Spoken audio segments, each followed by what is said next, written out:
We're live. Hello, folks. Welcome back to Rusty's Apothecary. We're going to be running another 50 D&D campaign today. I guess same one, not another. Sorry about the slight delay there. Of course, I would get a delivery 30 seconds before the timer was going to come to an end. Much apologies. However, hello, everybody. Welcome to now what has been, the second or third? I believe the second stream. Second stream of our 50 D&D campaign, The Might of the Imperium, designed by myself, Rusty Tonics. My name is Patrick. I go by Rusty Online. I'll be your dungeon master for this campaign. And so, quick overview, and eventually I'm going to record this so I don't have to do it every goddamn time. But the Magus Imperium, because we got a lot of new viewers in today. The Magus Imperium, where we are currently holding our adventure, unlike its neighbors, is a land ruled entirely by mages and built entirely on the backs of slaves. At its head, ruling with ultimate power from their tower in Pillarstone, sits the Council of Minds, a council made up of the single most powerful mage from each school of magic, excluding necromancy. Since its foundation in the early half of the Second Era, the Imperium has relied on a workforce made up entirely of slaves, which they have gained during their endless conquests and attempts to expand their power. I can talk, I swear to God. Okay, words are hard. Words are hard, right? Indeed, countless millions have lived and died under the whips of their Imperium masters, and flesh is the most commonly traded commodity on the market. From the pleasure houses to the markets and households, all the way to the grand arenas, slavery pervades nearly every aspect of Imperium society. However, without any further ado, it is at this point I would like to introduce the adventuring party for our current campaign here, and allow them each a brief moment to describe themselves. So, starting from the top.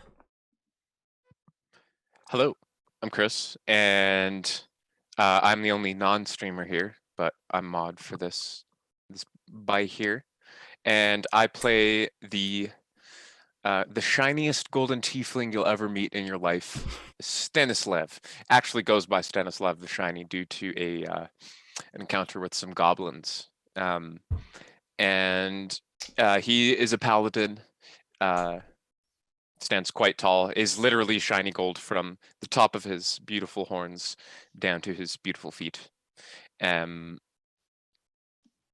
the brightest of guys, but he knows how to handle himself in a fight, and he's very, very charming.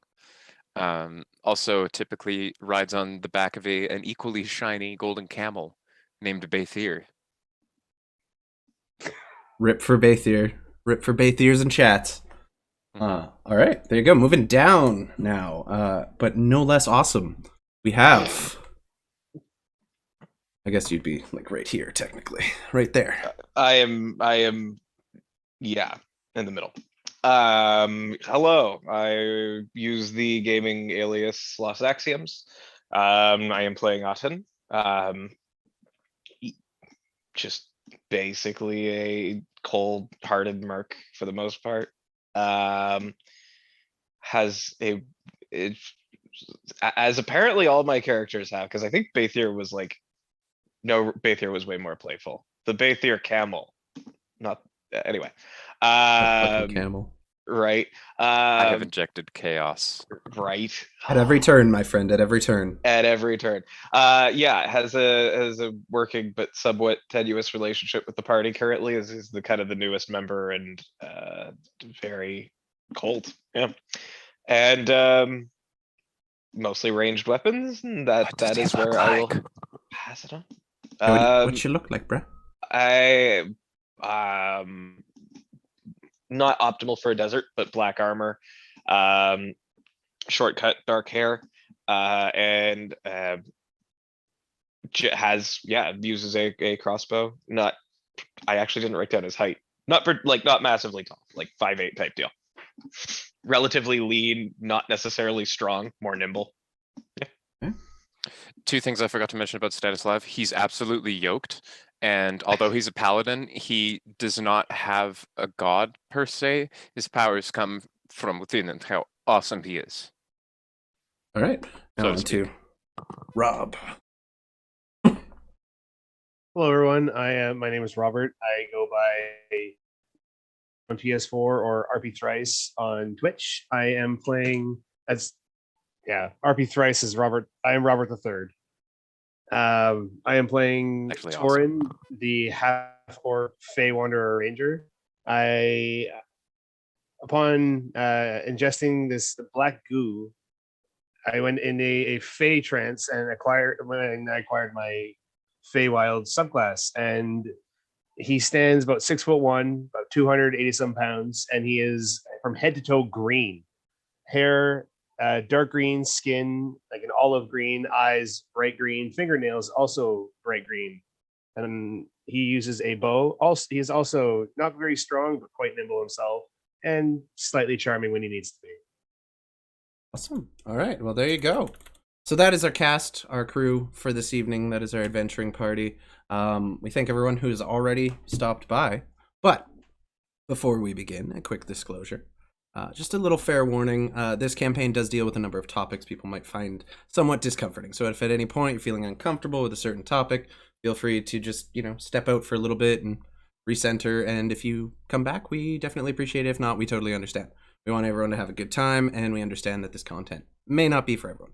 But without further ado, let us pick up where we left off. So, after trekking across the very barren and desolate landscape of the Ember Steppe, encountering a rather large hive of monstrosities on your way out here in the form of Kruthiks that had just begun to dig out their what appeared to be a new settlement for them to live in, or a new hive, if you will.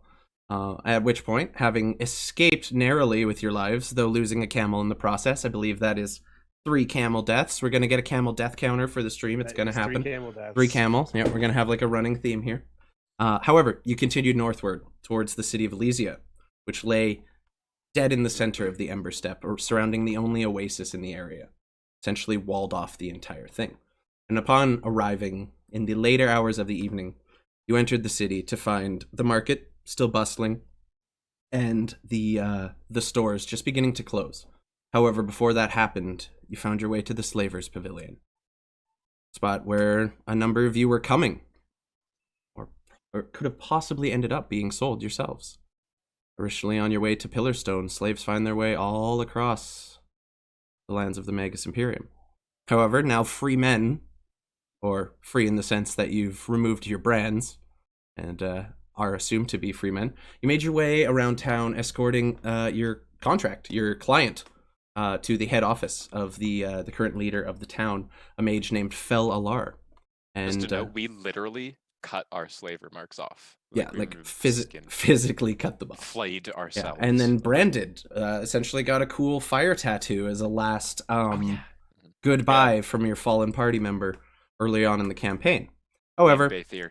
looking for somewhere to rest your heads for the evening, perhaps grab a strong drink to wash away the worries of the road, you left your client Zigamalt with the higher-ups of the Magus Imperium, and are awaiting summoning to essentially This pick up the next reminds steps. me, Did Ziggy pay us? Yeah, he paid you. I told you guys. He gave you, what was it, 500 and then another 3, I think it was? I don't know. Once I tell you guys the rewards, that's all on you. Okay, well, apparently I didn't add it to my. Okay, so I believe there was like the fee. The initial contract was for 500 with like a 250 bonus and possible extension onto Pillarstone, which we haven't got around to discussing with Okay, him yet. so cool. Hang on, so that's 750. 1 second, I'll grab it. 250. Well, it'd be 250. I don't know why I was Yeah, calculating. so everyone gets 250 gold for Get my that. scientific calculator. You guys just did the Magus Imperium a big favor. However, Yeah. needing somewhere to rest for the evening, you made your way back to the marketplace, avoiding the nicer, more extravagant inns and the local brothel, to find your way to the Dune Rest, which is a fairly small but well-appointed inn within the lower market district of Lysia. Some stiff drinks were ordered, some words were exchanged, things got a little tense, and that is where we left off for the evening. So, picking up there, your drinks have been brought to you, along with a simple tray of just like bread and some cheeses, very basic pub fare, nothing overly special, as you didn't really come here for food. However, the bottle of whiskey, I believe it was, you ordered, or moonshine, I can't remember off the top of my head. We're going to go with whiskey. So the bottle of whiskey you ordered is brought before you with 3 glasses, which are all filled by the waitress, who you also see wearing that all too familiar slave collar about her neck. And that's where we'll pick up. What would you like to do? How would you like to spend your evening? I pick up the bottle, Hmm? pour 1 glass for Stanislav. Mhm. I pour 1 glass for Toren, and then I just start chugging. Just drinking straight out the bottle? Yeah. How much you drinking?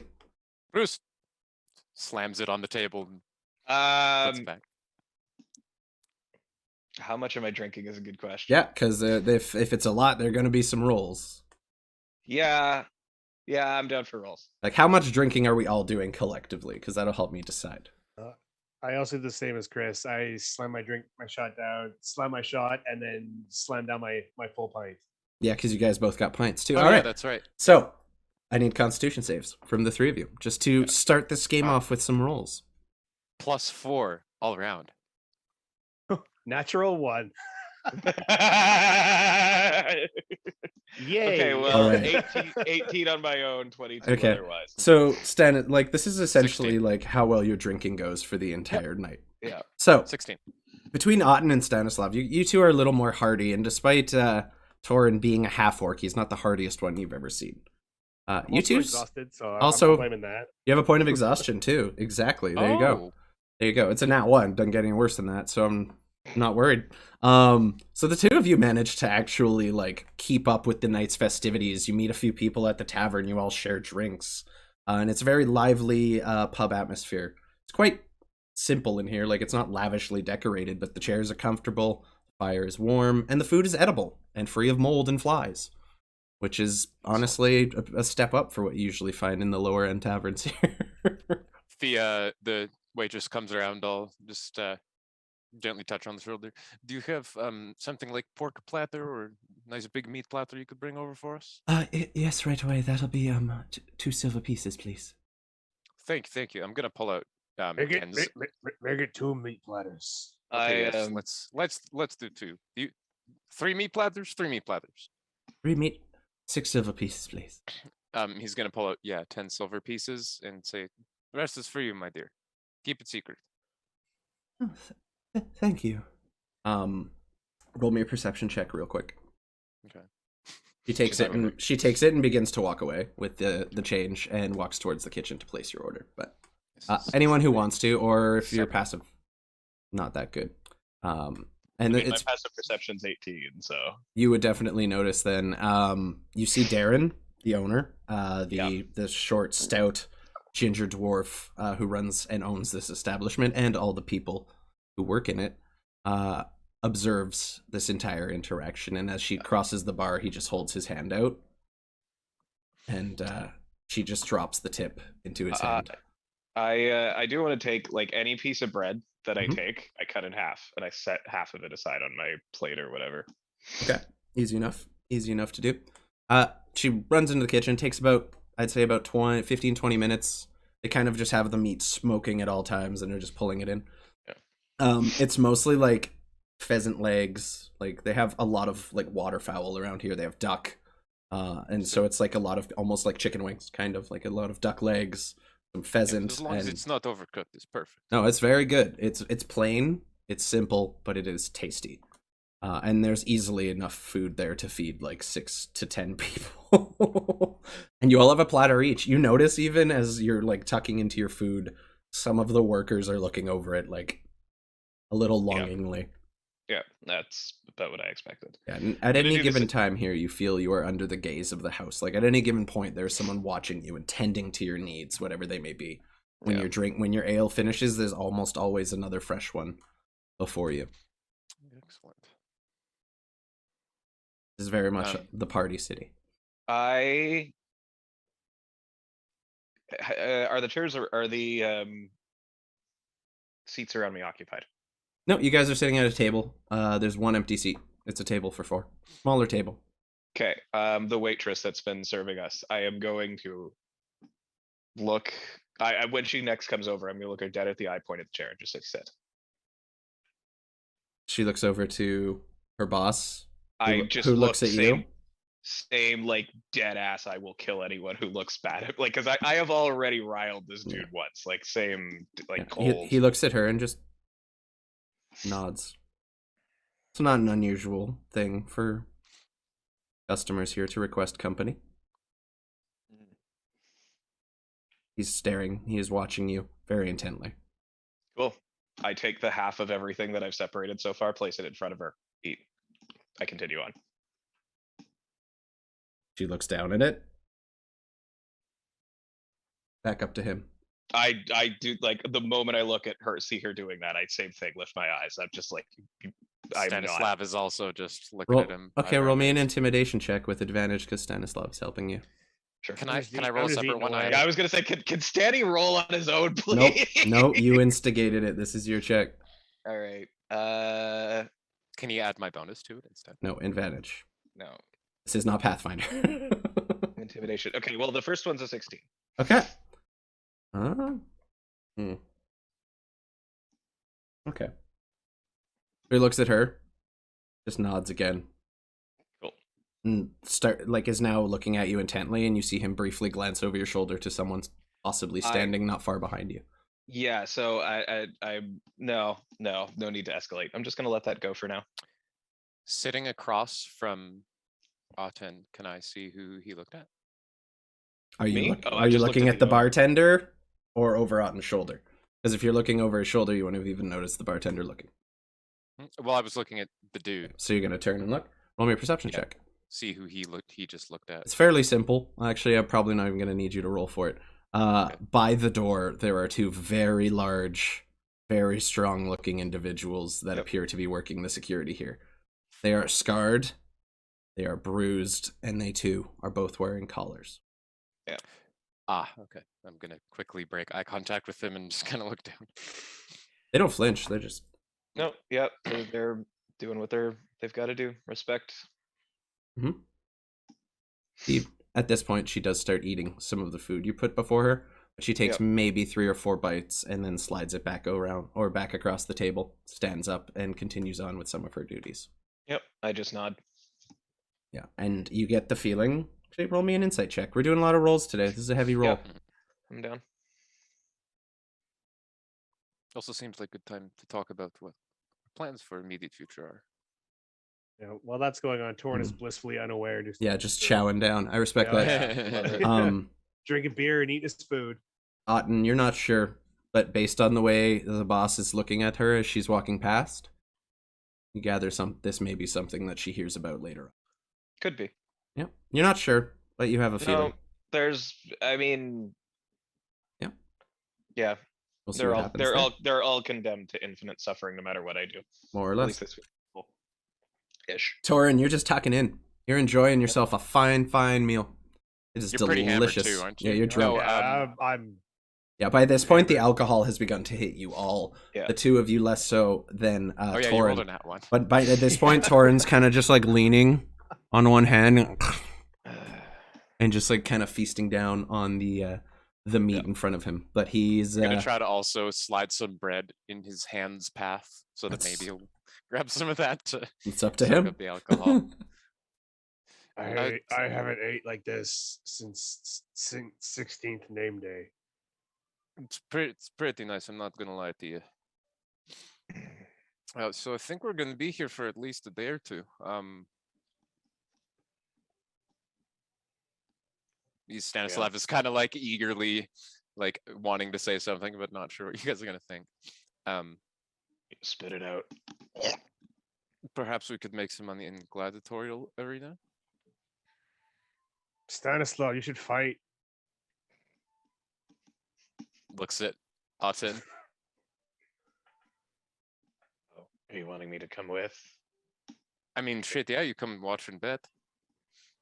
Yeah, we put money on Stanislav. He fights good. Especially one-on-one. Sure. I was gonna lean. I'll just I lean love back this. a little bit in my chair. Yeah. Let's go to the arena, I suppose. Not tonight. It's far too no, late. and yeah, we're, when I this- would lose right now. I would probably when fall this in one the is face. sober. Stanislav stands up, like just at his seat, and like whoop, grabs at the table, sits back down. Yep, it's hitting pretty good. Now's not a good time for a fight. Maybe a fist bar fight would be fun, but not I here. don't even want to attempt that. Okay. You So- might have to carry me. Well, that's I'm excited for that. Okay. Well, that makes my life a lot easier. just in general. So, how would you like to round out the rest of the evening? The night has begun to wound down. Some of the customers are either falling asleep at the tables or have begun to go home for the evening. Where are you guys going to sleep? Do you want to get a room? This is an inn too, isn't it? It is, yeah. It's the Dune Rest Inn. So as you're sitting there, you look up and like on the second level is essentially like 6 rooms lined up. Based on where the doors are placed, they don't look to be the largest, but they're probably comfortable. They probably have locks on the doors. And probably fairly affordable. It's up to you, though. I mean, this is probably better than where we've been sleeping. I mean, we've been sleeping outside in fear of being eaten by whatever the fuck comes out of the ground in the desert. So, I think yes. This is good. Okay. It's settled. We get rooms. Yes. All right. But first, one more round of shots. You call for. Yeah. You raise your hand and call for the one more round, and I look at my empty bottle. I'm like, maybe not. you finish that whole bottle. Oh yeah. Roll me another Constitution save, please. What I didn't pour out to the party, I Yep. drank. Okay. I just needed to clarify that. 12. Okay. Now it's starting to hit you pretty Plus good. 4. +4. Oh, did you bless him? No, I have the Aura of Protection. Plus 4 on all saves. I'm the best drinking Okay. buddy ever. Yeah, you really are. As long as he's under 10 feet, yeah. So you're okay. You guys are pretty lit at this point. You guys are all pretty lit up. But as you're talking, you notice Toren's face just right into the plate of meat. Oh. Like right into the leftover bones I- and stuff. Stanislav just busts out laughing. Meat face. All right, let's carry him up the room. Toren meat face. I like that. I'm just gonna like I'm sling him over my shoulder. gonna take any food that we haven't eaten and like package it in anything like a big cloth or whatever. Like I'm Yeah. just gonna wrap it up. Excuse me, can we have box? Yeah, as you're standing up and kind of dragging Toren up and trying to get him in position, the same waitress who came over before is, would you folks be needing a room then? Yes, please. Do you have one Yeah. that sleeps all of us? Be a bit tight, but yeah, 2 silver pieces for the room for one night. This time, Stanislav pulls out exactly 2 silver pieces. Hands it One to her moment. purposefully. She goes over to the bar, leans in, says something to Darren, who just nods and hands her a key out from under the bar. She hands it to Otten, who doesn't have their hand or his hands full of Toren meat. Room 6, last one on the left. I'm gonna take the key. I'm just gonna shrug. I'm like, sorry. Take it. She smiles knowingly at you and just nods for a brief second. So you make your way up to the room. At this point, the crowd is beginning to like pour out. Like they're all beginning to leave. You hear last call be called. Everyone gets their final shots and is beginning to like rush out the door. And you're trying to make your way to the staircase. It's a little difficult working your way I'm through gonna the crowd. use- You I'm gonna knock use into a few. Toren's bum as Yeah, my okay. battering ram. So you knock Toren through a number of people to find your way to the stairs. And a couple of people are like, I assume he has the booze farts while he's half Yeah, conscious. So. yeah, there you go. Just like a big stinky wet Yeah. one. Keep the cannon aiming Yeah, that and, way. and we're yeah, good. yeah, aim it that way. And yeah, you knock your way through this entire crowd of people. People are bumping you left, right, and center, but you do eventually find your way to the stairs, make your way up, and to the 6th room. Room number 6, the last room on your left. Open it, you find a single bed. What appears to be a very rudimentary like a dresser with kind of a simple wash basin on it with fresh water currently in it. I shut the door, lock it, and then sit down my back against the door, and that is where I sleep. Okay. Thanks for me. I'm gonna tuck. Can I remember your name? Toren. Toren. Yes, I'm gonna tuck Toren into the bed. Aww. Yep. Oh, that's so nice. He I was just having expected to be tossed on the floor. gets all No, snuggled I up. kind of thump him onto the bed, Yeah. but then I tuck him in. Fair enough. They give him a little kiss on forehead. Good night, sleepy drunk face. And then I'm just gonna go. Fuck. If there's a chair, I'll attempt to sleep in the chair. Love it. One sec.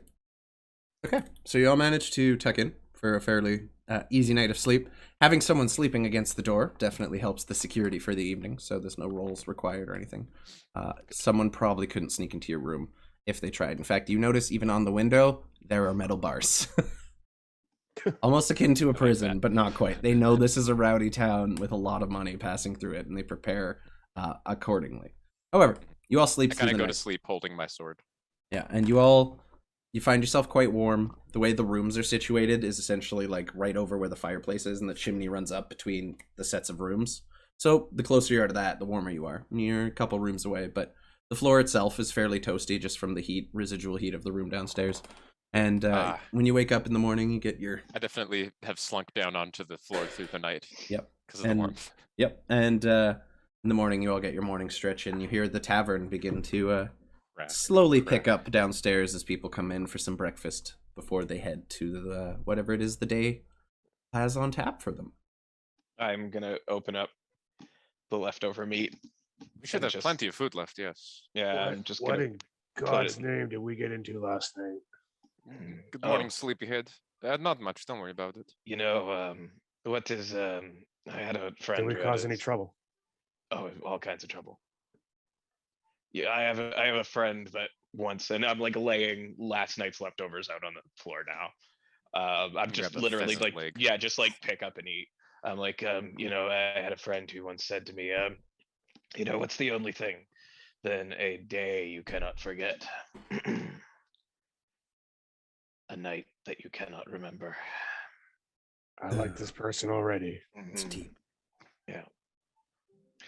Yeah. So yeah, the headache isn't just from isn't just from the the drinking. We were lucky to get a room. Really, like the damage.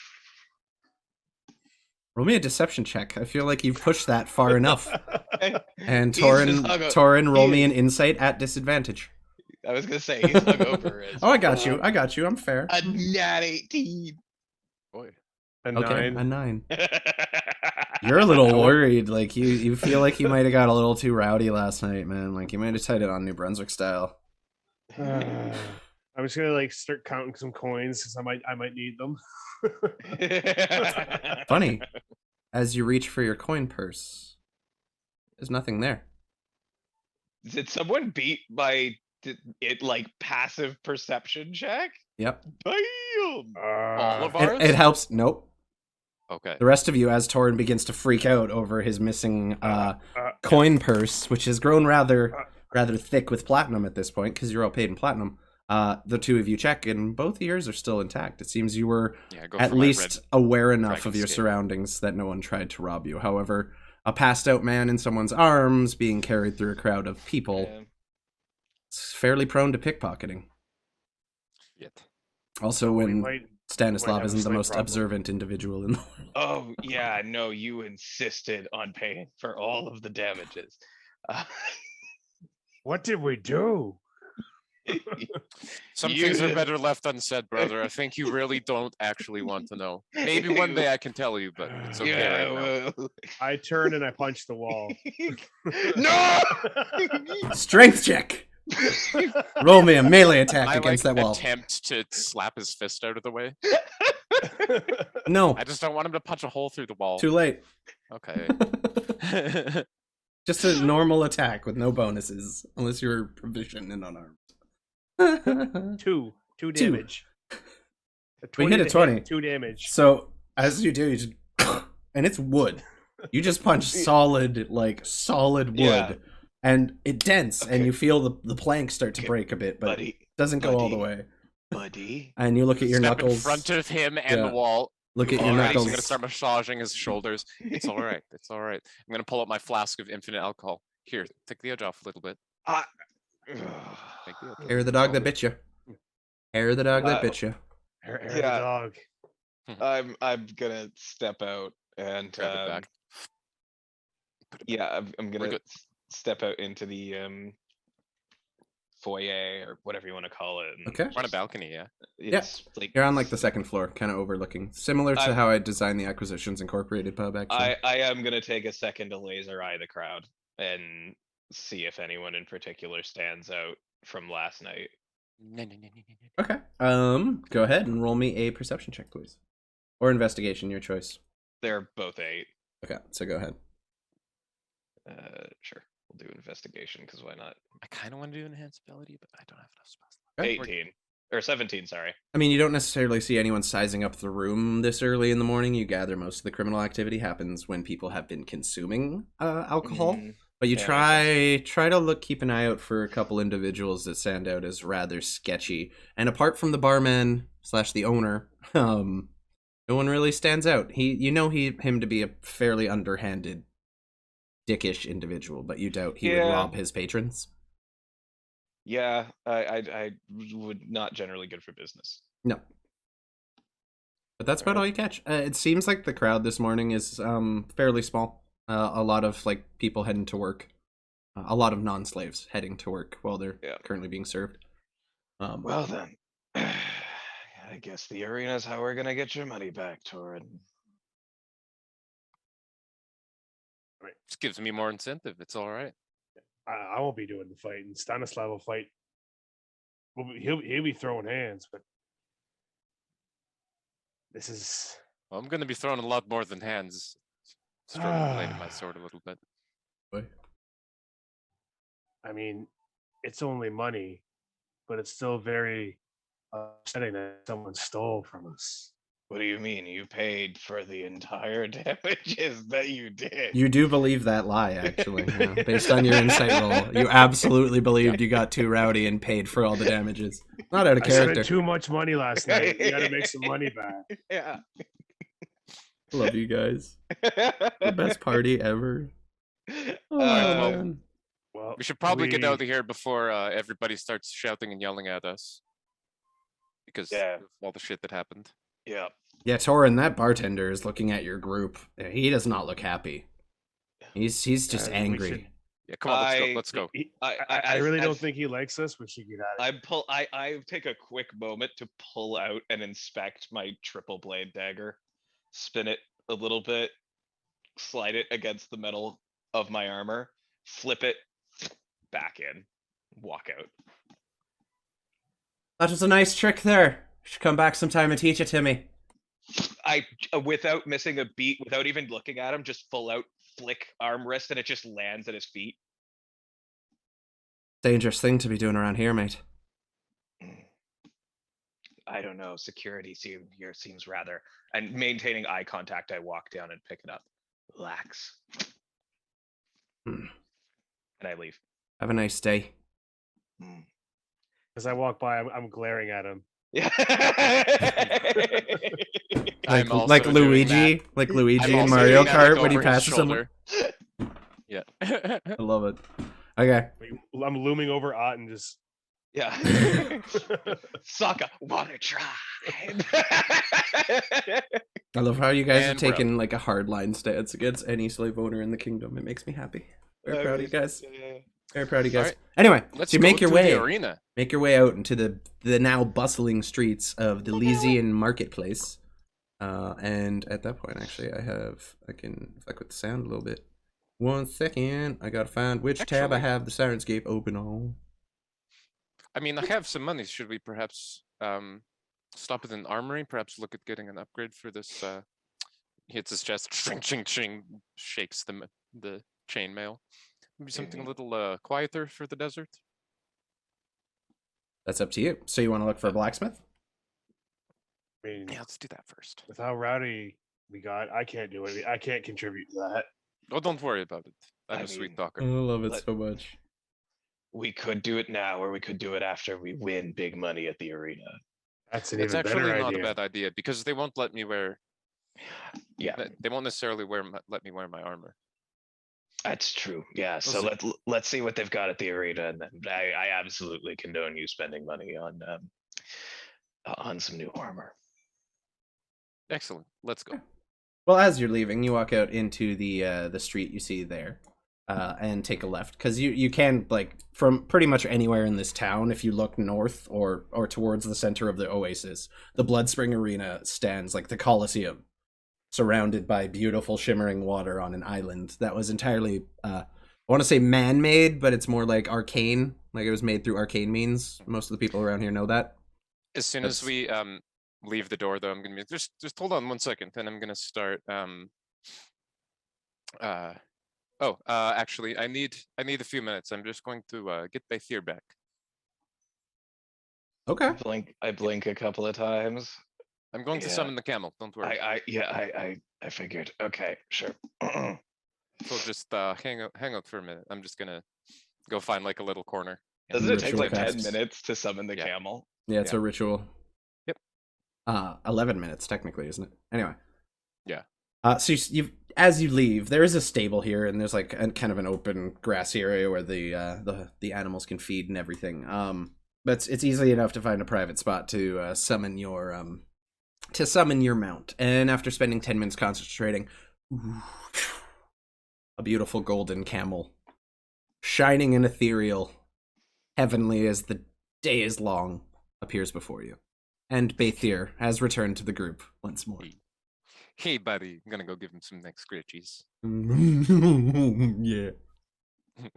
He likes the neck scratches. Yeah. He's a very cheerful camel. I love that he can talk to you. Right. Makes me happy. Anyway, looking around, you do Alright. see a number of blacksmiths that you can check out later on. You see the swords and shackles, which you gather are probably not necessarily geared too much towards armor, and then Armand's armory, which you can gather is probably the place you're going to want to check. However, if the plan is to head to the Bloodspring Arena and make some money betting on single combat or group combat, we can do that. It's just up to the north. Is that something you guys are interested in doing today? Sure. It's up to you. The yeah. world is your oyster. You haven't heard back from Zigamalt, and you know I assume he's gonna send this brand message. he just told you to wait around town for a day or two while he gets his stuff in order, and then he'll come meet you guys, essentially. Yeah. So he knows where you're staying. You told him you'd be at the Dune Rest, and he said to just entertain yourself for a couple days. Arena it is then. Okay, guess we're heading to the arena.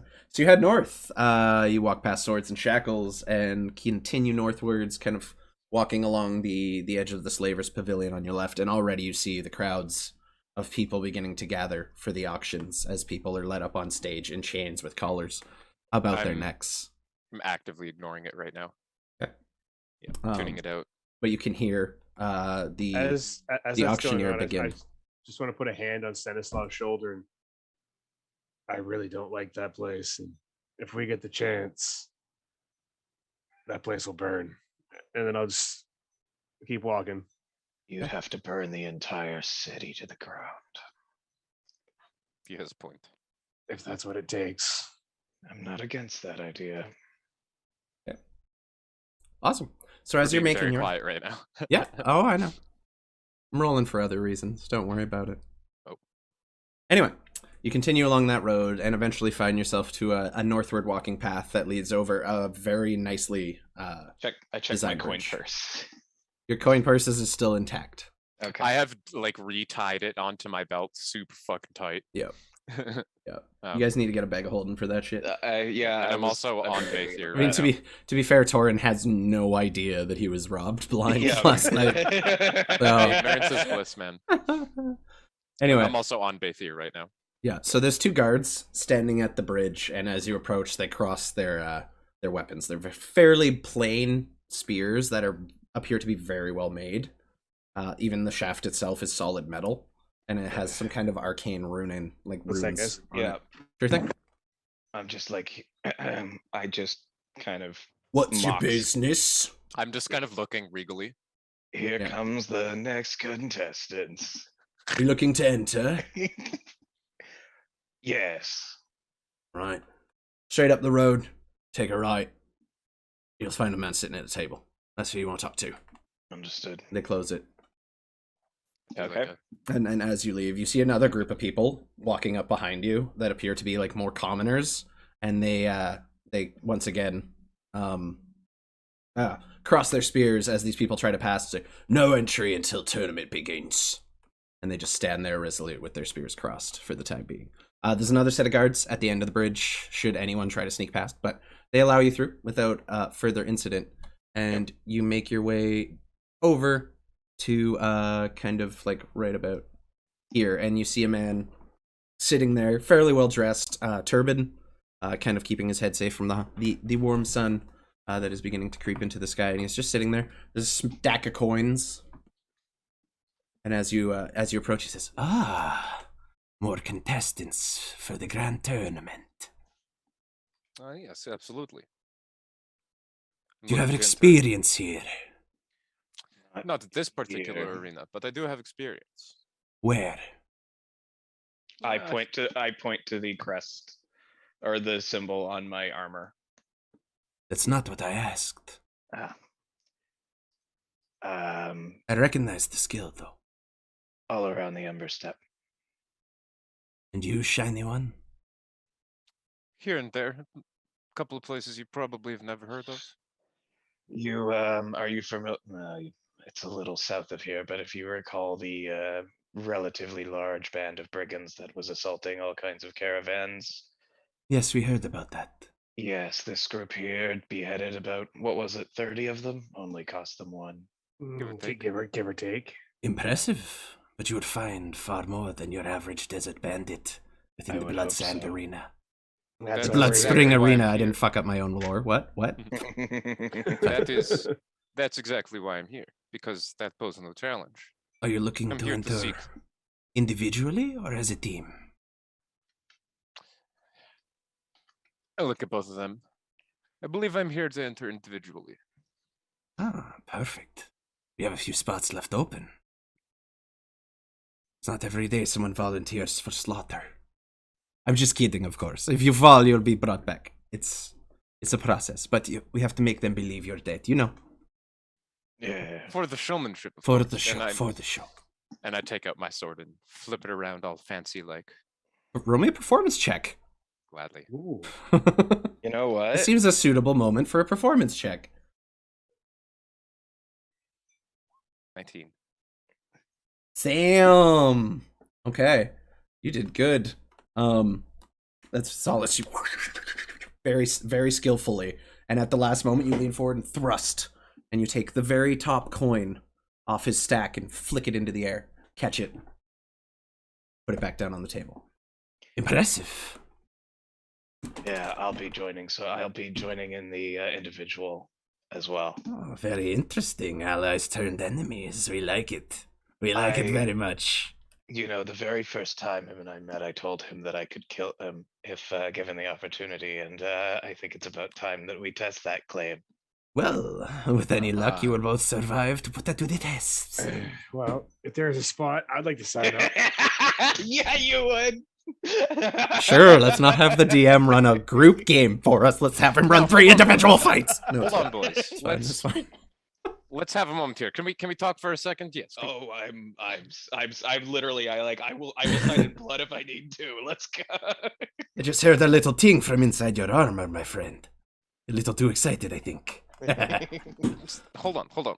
Now, if we compete in group, is payout better, perhaps? Not Solo necessarily, because you have to split it. If you compete solo and win solo, you get the whole pot. It's true. But I mean, look at these guys. You really think they stand a chance? Okay, hold up. Okay, you're each gonna. Chris, you're 1, 2. Axioms is 2, 3. Or no, 1, 2, 3, 4, 5, 6. Okay. He looks at Chris or at Stanislav. Yeah, my money's on you, Good. but I trust that one will put on a good show as well. Which So the one's end- that one, Never know. Toren He or he me? points at Toren. Good. He is very pretty. I will give him that. And he looks at you, Auten, and says, "No offense, I've seen your lot work before. No. It's more practical, less flashy. And let's face it, that one does flashy very well." Yes. Stanislav is like just very It's like- subtly posing and Yeah, flexing yeah. Mm, Will thaumaturgy make the hair blow? here and there. Yeah, make his eyes glow a little bit more. So, if you're interested, entry fee is 20 gold apiece. It all goes into the final pot, plus an extra 1,000 to sweeten the deal. I look over at now it's my turn to blank on characters. Stanislav and Toren. Stanislav. I'm just gonna look over at Stanislav. I'm like 30 from each of us. 30? Yeah, our friend here got very, very drunk last night, caused some damage, just had to pay it off. His pocket's a little light at the moment. I understand this, my I like friend. to have a little fun. Lysia has Yeah. that effect on many men of So weak I'll- soul. Yeah, 20 for me, 10 for Torin, and on Stanislav if you're willing to sport the other 30 to get everybody in. Then All right. Yeah, absolutely. So you're all entering individually. Yeah. So Mhm. the way it works, there will Yeah, I be a round in which you and seven Pull out other 3 platinum, by the way. wait, there's 3 of you. So you, 7 other contestants will take to the sands. The last 2 standing get to fight off. After a short break, of course. So we can give a word from our sponsors. Yes. Sounds of course. perfect. Yes. Always love me some capitalism. I mean, there's nothing quite like the shadow legends that are between services. Anyway. Yeah. So, Yeah. 3 entrants. We now have a full day planned. Please, enter here. And he hands you each just a small, like it's essentially a small ticket, just showing that you are currently like entrant or entered into the tournament.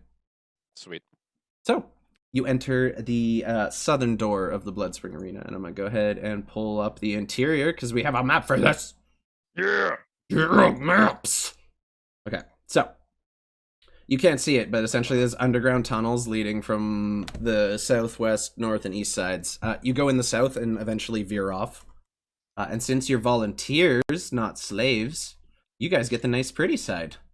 Ooh. So you're led by a pair of guards once you enter through a thin, fairly well-lit tunnel that comes out just over here. I'm going to make sure chat can see that. There we go. I'll make sure it's visible on stream. And you enter, and inside, as soon as you enter, there's a man sitting at this chair here. Very similar garb to the man outside, but less protection from the sun. So no turban, hair is just kind of hanging down. It's fairly medium length. Dark hair, darker skinned individual with a very well-maintained beard. And he too has just some small stacks of gold coins and appears to have a ledger taking bets. Or at least like counting bets from the contestants. You gather there's a different prize pool being gathered upstairs. However, he nods, you all hand him your pass, he writes you down. How am I to announce you? Auden. Otten, good name. You shiny one? Stanislav the Shiny.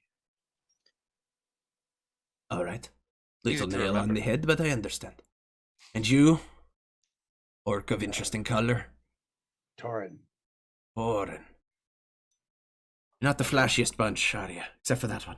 Toren of interesting color, I think actually maybe. That's not bad. Or we could We could use that.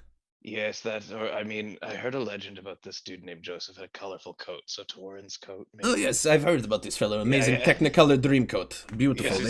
They wrote a whole thing about it. Beautiful songs. Yeah. So well done. If I remember, his name was Giuseppe. I actually low-key love that musical. I'm not gonna lie to you. Oh, Yeah. I'm talking about Joseph from the Bible. That's what the musical is about. Okay. Perfect. Anyway, bringing it back. So he takes your tickets. He says, please, this way to the volunteer waiting area. And he points behind him, and you see a rather, like, still plainly decorated, but there's a couch, there's furniture, there's fire. As you approach, you see a small kitchen serving food, a couple training dummies, and a small archery range to practice in as well. And you gather, due to the fact that you're volunteers, you get to use your weapons and whatever it is you bring into the arena with you. Ah, So excellent.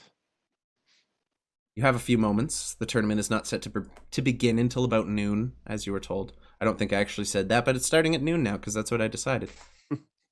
However, that's usually reserved, and Stanislav, you would know this in particular, and maybe Otten too. The opening match is usually reserved for like the least expected to perform. So recently caught slaves, untrained gladiators, prisoners awaiting execution, things like that. So you can gather you have a couple hours to chill around here. Is there any anything to do in preparation? Anything you would like to do while you're down here?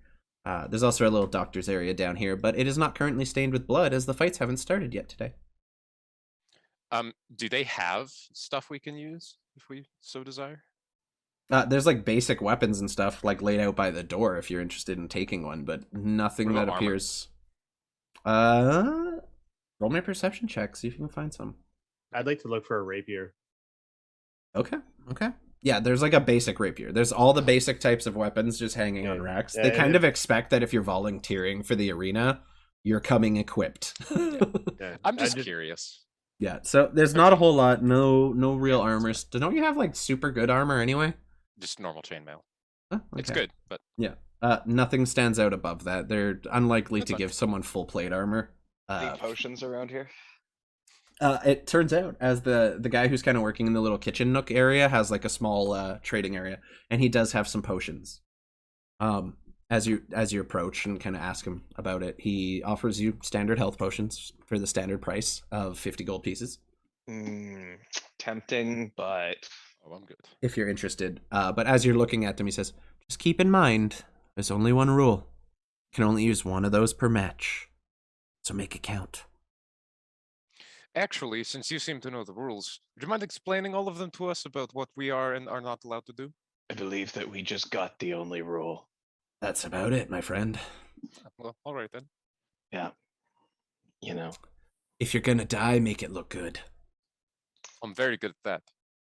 Go. I mean, look at Keep let's be in honest. mind. I take a moment, I look at you, I'm like, is that a reference to something? Are you saying that you've like, I don't know, spent 3 days in the grave and came up or something? Like, is this not your first time dying? Enough No, with the I'm just Jesus saying- references. That I am capable of doing anything spectacularly. Oh, I see. Okay, that makes more sense. Goddamn. I took that rapier, by the way. Okay, so yeah, go ahead. If anyone wants like basic weapons, you can, but armor is pretty much you're stuck with what you got. Yeah. I'm gonna stick with the sword that I have, obviously. Yeah, like there's gladiator armor down here, but none of it is going to be better than what you get from plate mail. Like it's mostly decorative. Like if you look at gladiatorial armor, not really doing much. Yeah. Can I It's bring more, of a- my more flair javelins than in too? anything. Yeah, you can bring any weapons you want. Like it's the only rule is only one health potion per contestant per fight, or you're disqualified. I didn't even take one. Okay. Did anyone take one for 50 I gold? can't afford I- one, so I didn't take one. I could afford one, I'm not doing it. Okay. Toren, do you want the health potion? That should be okay, thanks. So, Sure. just so you're all aware, with all the contestants, there being 10 total, you all put 30 or you all put 20 in the pot. So that's a $1,200 purse for the victor, right? Right? Did I do the math right Yeah. on that? Yeah, it sounds right. Yeah, 1,200 because there's 200 worth of entrance fees from 10 people. Yeah, so $1,200 pot is essentially what you guys are working with right now. However, as the day continues on, the fights begin. However, in this arena, unlike the ones you folks visited in the one shot I ran for you, there is no way to view what is going on in the arena above. It is kept secret from the contestants. Good reason. However, Are there any other volunteers here? few. It's still fairly early, but you notice as noon begins to approach, a few people begin to trickle in. Mostly plainly armored, but there is one who comes in like almost overly extravagant bronze armor, like almost Spartan-esque in its construction, but a little more like flash and showmanship to it. There's some engravings on the chest piece of like a large blazing sun. And he's kind of just sitting at the couch, and he's got like to put it politely, a fairly attractive woman on his arm, currently just feeding him grapes one by one. Also in a collar. Eyeing him down. You're eyeing him down? I'm not like giving him a stare down. I'm sizing him up. He looks at you. Giving it She feeds him another grape. He just goes back to what he's doing and just kind of focuses on the people who are currently waiting on him. Doesn't seem overly phased by you. I'm gonna turn over. I'm gonna look at Toren, or I'm gonna like sit next to Toren for a second, or walk up next to him. However, it ends up working out. Mm-hmm. Just so you know, you're probably the first one I want to take out. Everything's mutual, my friend. Good. Should What, be. are you both not And I intimidated just, by me? I just put my hand on The his shoulder. Stanislav is behind. So Uh, angry. How big is the what's the radius of the arena? Do we have it like We it don't know. would be about the size of this room, right? Like in theory. It's pretty much. Yeah. But all you Uh, see is this room, the one you're in. Yeah, It's no, blocked that's off, so fine. you don't see this area, this one, or this one. So you can roughly try to figure out how much space you're working with. Yeah, that makes sense. Give or take. I think, Oops. whilst I am very intimidated of you, Stanislav, I can outrun you. I can't outrun his arrows. Not wrong. He is not wrong. Combat arena is only so big, my friend. You can only run in circles for so long before flickering up. Also true. Oh, I don't have to run in circles forever. Just until you can't run anymore. I And, literally could run for a week straight without stopping. I don't need to run for a week, just half an hour.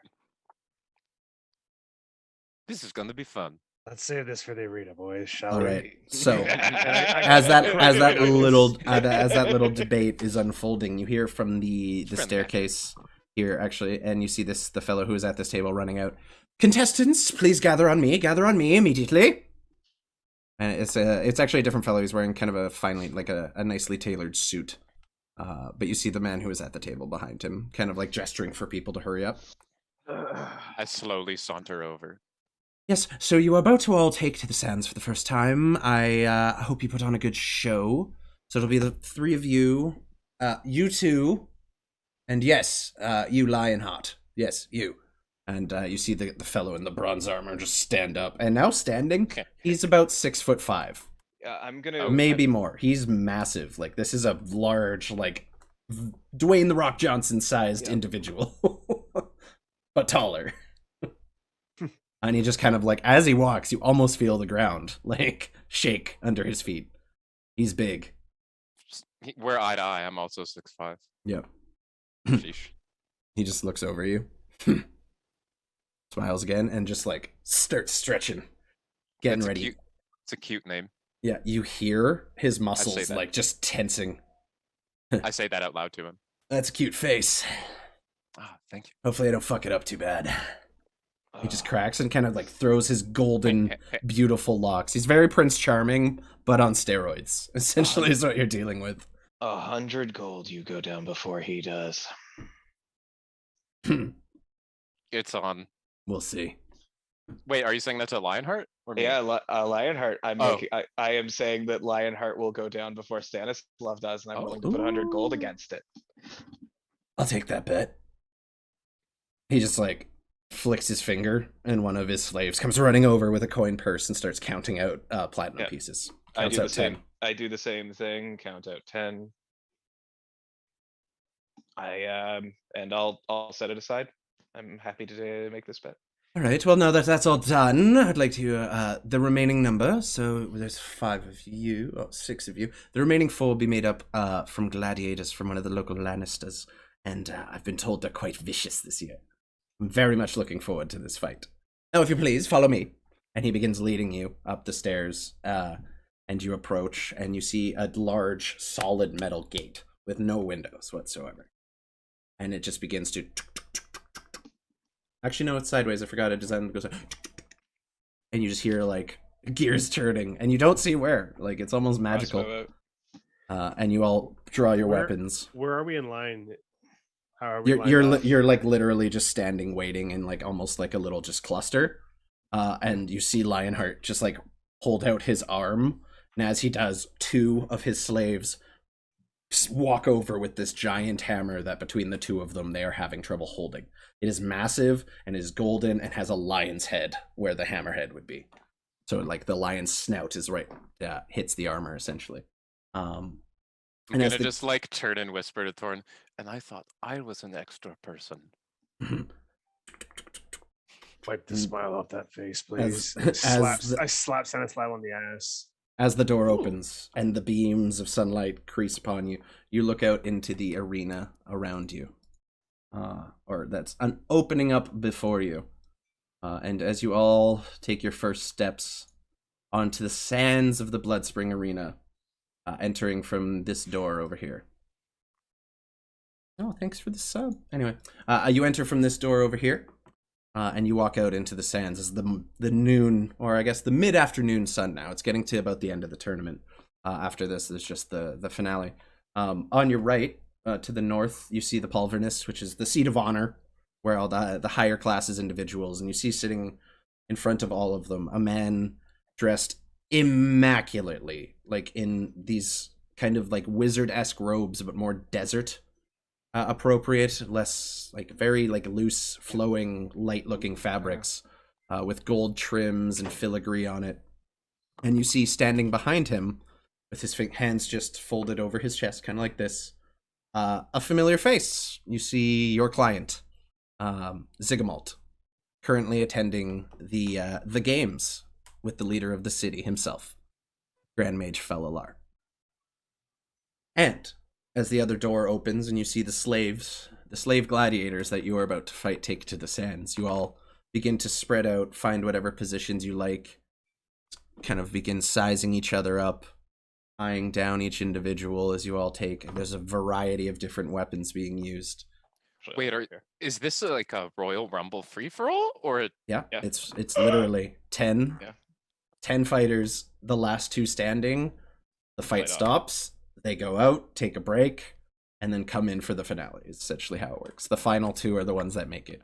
So, 10 gladiators, all standing in the sand. Some of you new to the arena, others of you not, having fought in an arena of more haphazard construction on the island of Ropresh the Cruel. A couple of you are actually getting kind of familiar with the whole arena feels. And as the Grand Mage Felalar, the leader of the city of Lysia, stands up to begin addressing the crowd, he opens his arms and begins to open his mouth to speak.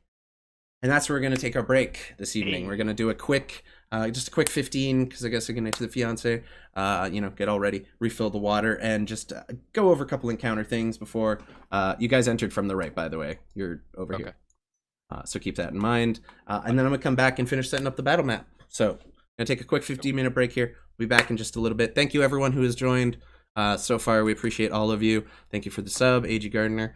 Thank you, Dark Force, for following. We appreciate you so much. Kashmir, I see you in there too, buddy. So we're going to hit the break screen real quick. We'll be back in about 15 minutes. Stick around, if you please. Hello, folks. We're back. How's everybody doing? Thanks, everyone, for tuning in. Toren, I see you in there. I saw someone lurk earlier. I believe that was Mystic's Wolf. Thank you for the lurk. Really want to say we appreciate all you fine folks coming by today to join us on our little fun D&D adventure that we're running here. So either way, without further ado, we're going to step right back into it. So you had all just stepped onto the sands of the Bloodspring Arena, famously built many, many, many hundreds of years ago when Lysia was first founded. This is one of the first big construction projects that was undertaken here after the castle and kind of surrounding town started to go. This was like by far the most adventurous project ever tried here. Anyway, so you all step out into the center of this ring and you all form somewhat of a circle, and I'll turn your attention to the Pulverness, where you see Grand Mage Felalar has approached. Falala. Anyway, and has outspread his arms. I didn't think about that. When you say it with an accent, it sounds like falala. Anyway, it's fine. He raises his arms and just spreads, and as he begins to speak to the crowd, you hear his voice just being amplified throughout the entire arena. Ladies and gentlemen, we bring you here today once more to show you upon these sands the finest combat that has ever graced the Magus Imperium. Today we have an all-out free-for-all. Damn, that's a hard one. Yep. Between these fine contestants here, we have joining us as volunteers a number of fine individuals. Stanislav, the Shiny. The whole crowd raise the sword and takes do the off. circle? Toren, the interesting colored orc. I just Artin, the silent killer. I don't even flinch. I love it. That's perfect. That's a really hard voice. I should have thought about that before. I just chuckled a bit. Hey, It's hard. And, most importantly, you all know him well. Lionheart! And the crowd just, like, deafeningly, everyone is on their feet cheering. There's ale being thrown in the air. boo! You can't even hear yourself Oh, I know. over the roar of this crowd. And then he takes the time introducing each of the less important gladiators and what it is they'll be fighting with. So there's a man there currently wielding like a trident and a small buckler. And you gather a net as well, but currently just see kind of slung over his shoulder. Standard fair like gladiator, just like a sword and a shield, someone wielding a mace. No one really stands out quite as much as Lionheart does here in the middle of this crowd. And as he slowly finishes his announcements, and now, without further ado, let the bloodshed begin! And he like just lowers his hand, and as he does, every single gladiator. Stanislav, you're familiar with this ritual. As he says begin, you all turn inward and prepare and get in your battle stance. I'm just He raises his hands once more and yells, "Fight!" And at that point, we are going to go into the initiative order, which we've already rolled during the break to save a little time here. So, Toren. Or not Toren. Stanislav, the Shiny, you are up. All right. I look over at Lionheart. Just give him a little wink. And I'm going to turn and run to the person next to me instead of him. Okay, so you're going to run to that one? Right here. Yeah. Remember, you can just hold, click and hold to do a little marker, so I know. Yep. What is this individual? Wielding Bearing? a sword and just like a actually, one second. I have. These are like the basic gladiators from the thing, and I'm kind of just pulling the weapons out of my ass. Thank you. As we go, he's got a spear and a shield. Fairly simple, just kind of like holding it. He sees you approach and turns to face you, and just like standing behind his shield, very like Achilles in Troy. Yeah, I'm gonna just run in and like jump like Troy. Straight at him, like Attempt okay. Yeah. Go ahead and make your attack. Attack. On the way, I will cast Shield of Faith on myself as bonus action. Okay, go ahead. No that. sweats whatsoever. And then I will make my attacks. 2 attacks. Go ahead.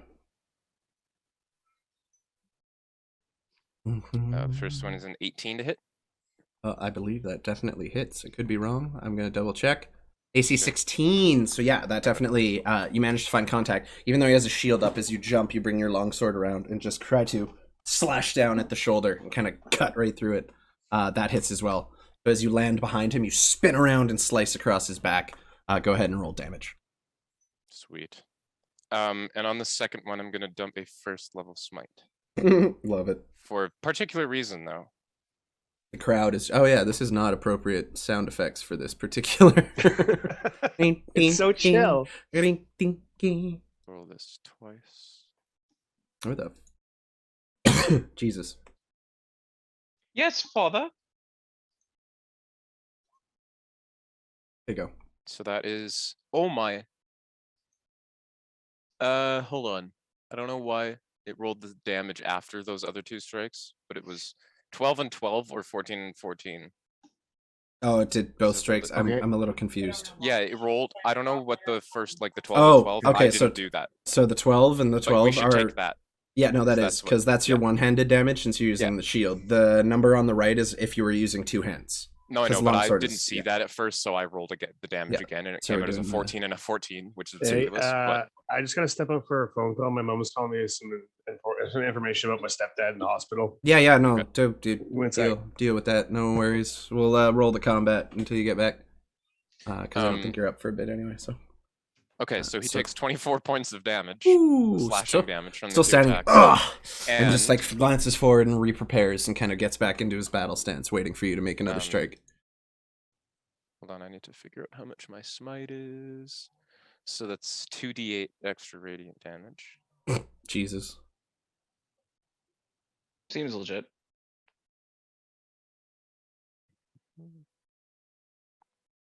So that's an extra 9 radiant damage. It's 9 gonna points of use- radiant damage. Ooh. Ooh. Hold on, let me make sure that this is a free action. Okay, sounds good, sounds good. No, I have already used. Shit. I've already used my bonus action. Let's zoom in on the action a little more here. Unfortunate. You guys Oh, can well. see those awesome minis.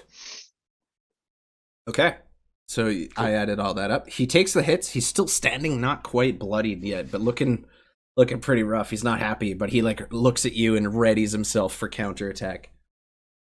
He couldn't have parried either of those, unfortunately, which sucks, but actually he could have done one, but he didn't, so that's his fault. So that's your turn, yes? We are on to Lionheart. Who at this point is going to go for the one who talks shit to him in the halls below and make his run at Aten because you're He's- right next yeah. to him. He can. Yep. Damn.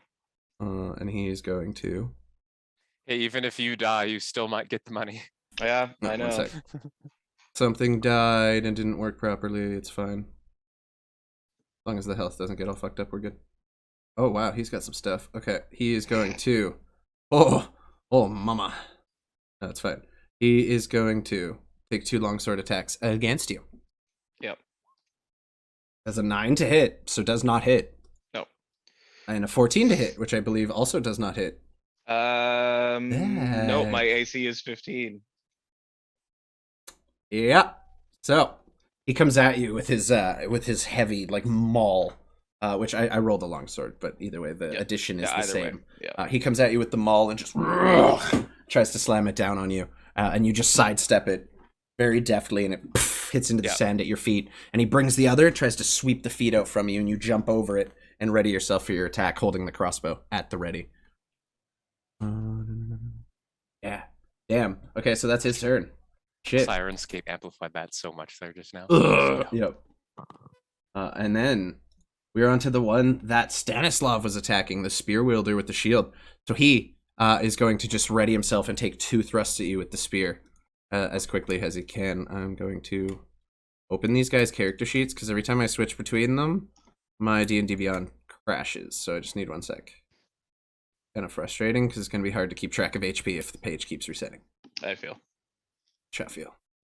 There we go. That ought to do it. We'll just leave it like that now. Okay, so he's going to make 2 strikes against you. I believe he has multi-attack. Yep, he's going to go for 2 spear. 26. That hits. Definitely hits. That was a 19. Yeah. Damn. So I took 10 or 16. Yep. And that misses. Okay, so the first strike, and because they're the gladiator, they do double the dice damage on every strike. So he was hitting you with one-handed, so it's just going to be the D6. So you take 12 points of piercing damage as you kind of ready yourself with the sword and shield, and he makes a lunge for you, and you kind of go high to try and block the blow, and he comes under the shield and just jams the spear into your gut and twists it, removes it, and tries to whip it around with an overhead strike and catch you on the side of the head. But he managed to lift the shield and parry it out of the way, and glances right up and sails over your head. He is going to, that was his action. He's just going to like stand there, ready up, and make sure he's prepared for when the next thing goes down.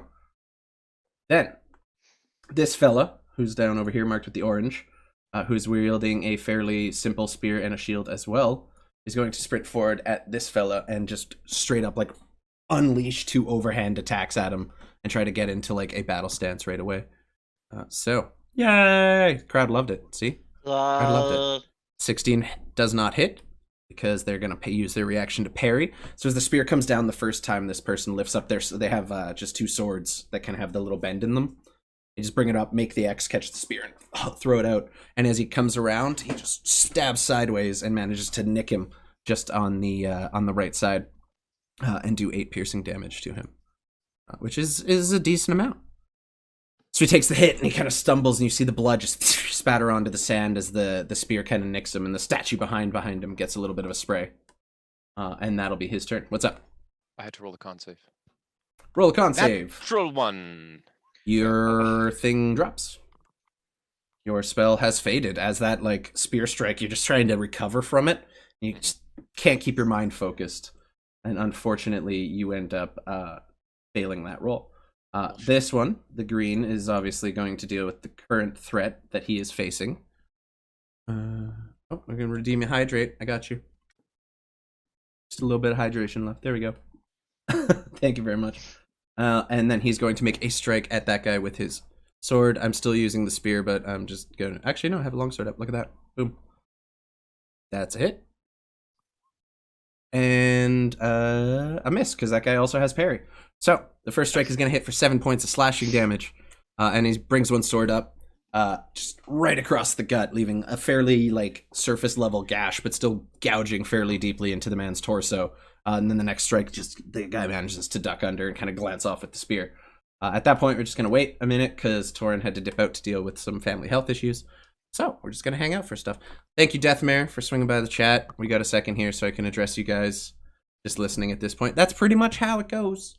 Kind of hard to chat and do the DM thing at the same time, so you generally just wait for breaks. But our boy Toren is currently dealing with some stuff, so we're just hanging out for a minute. Hope everyone's having a good time so far. It's been pretty steady viewership for like the whole night. You guys really been like hanging around. I appreciate you. We're having a good time, having a good time. There we go. Toren's back. That was like no time at all, man. You were only gone a couple minutes. Sorry about that. Oh no, my mom was just filling me in. He's doing all right. I didn't tell you guys. He ended up having open heart surgery. Oh Like, fuck, he's- dude.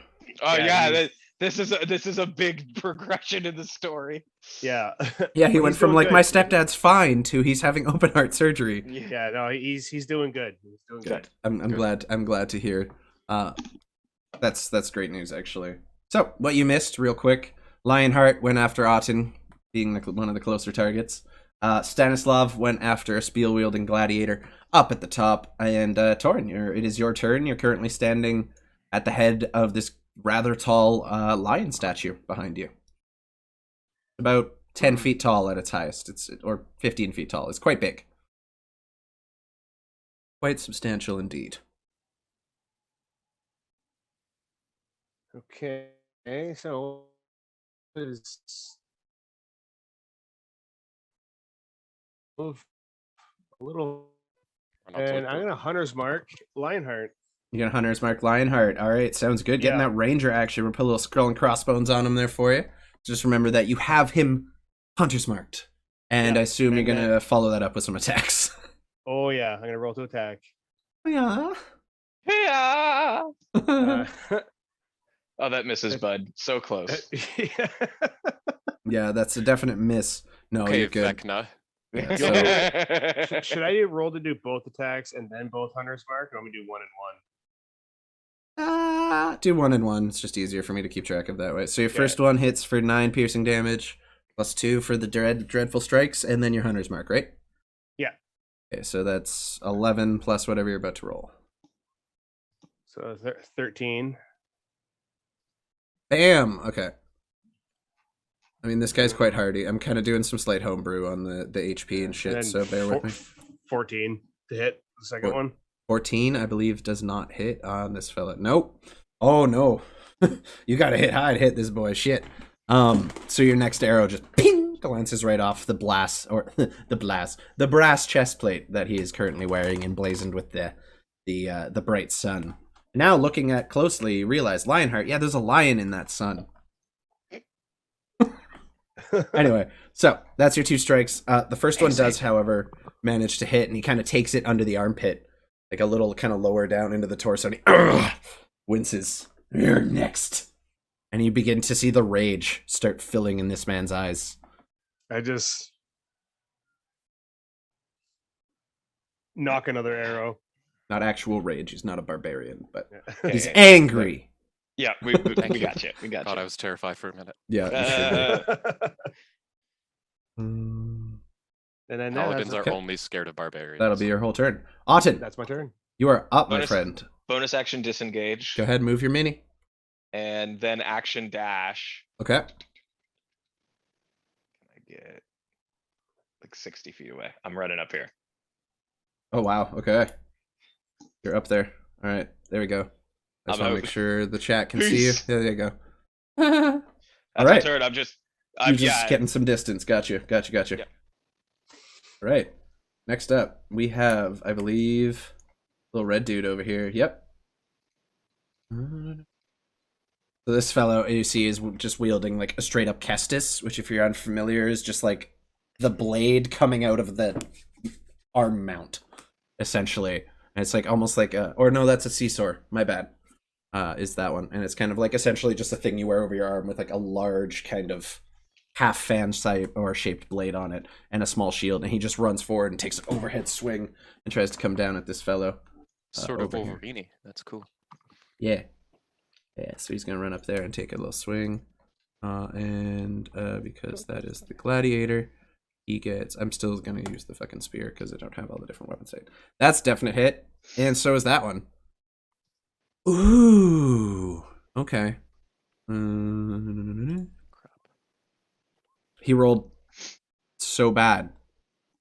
So bad. So a total of 16 damage to that fella. When you roll minimum damage. On both rolls, too. Yeah. I rolled a 1, and then another 1 and a 4. Damn, dude. That was rough. My rolls are always shit. All right, we're on to the next fella there.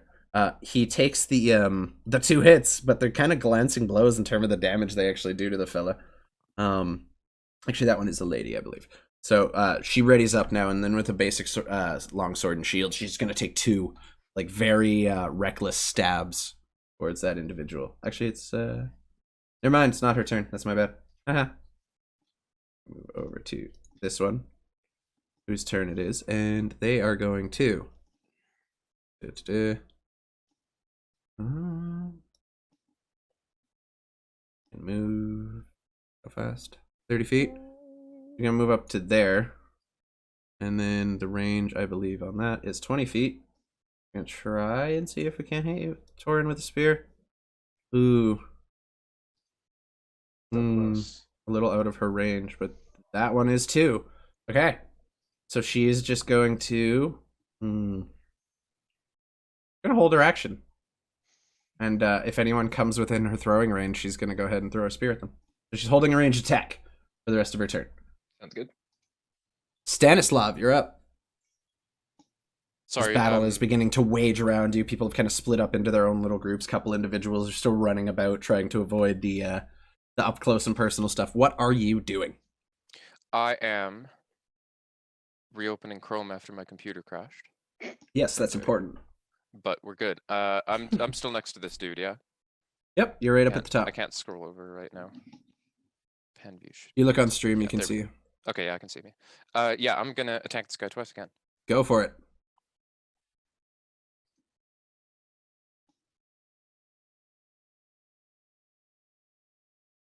Probably doesn't hit. 13. Nope. Definitely not. Also, why didn't that roll in Roll20 and it just rolled in D&D Beyond? I'm confused. Whatever. I don't know. I saw it come up over here, so that's good enough for me. All right. So that's a miss. That's also a miss. 2 misses. Stupid computer. Sorry. The Wait. 13 came up. Yeah. Okay, let me roll the second time. Okay.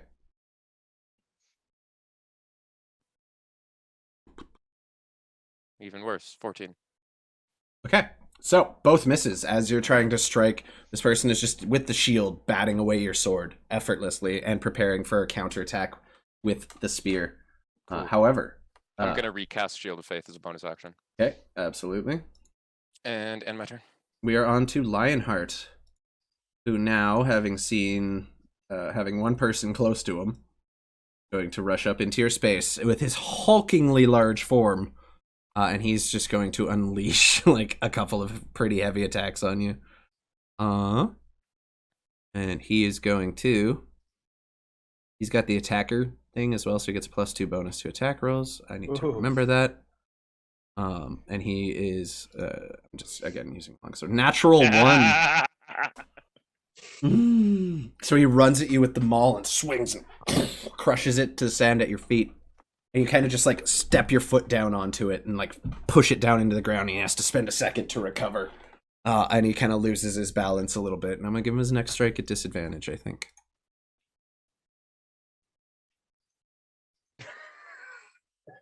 It's two nat ones in a row. That's how we do it. Does he swing and just yeet it? Yeah, like at this point, he like slams it down in the ground as he tries to swing it out to ready for another attack. Toren, you shift your weight, and he loses his grip on the hammer altogether. And I can't ignore 2 natural 1s. I just can't. And it falls into the sand, and his feet. He's like, "Ugh!" And he's just like, it looks like he's ready to about like tackle you and just pound your face into the sand at this point. It's Toren's natural green dreadlocks. That Imagine sucks, the crowd goes man. wild at that shit. Yeah, the crowd goes absolutely batshit. However, that is his turn. I believe we're coming back up here to Pinky. Pinky's up, so we're gonna go pop over here. Pinky's gonna take a couple attacks at you. That's that person's name now. They're just Pinky. I go with a spear attack. Oh, they actually make 3.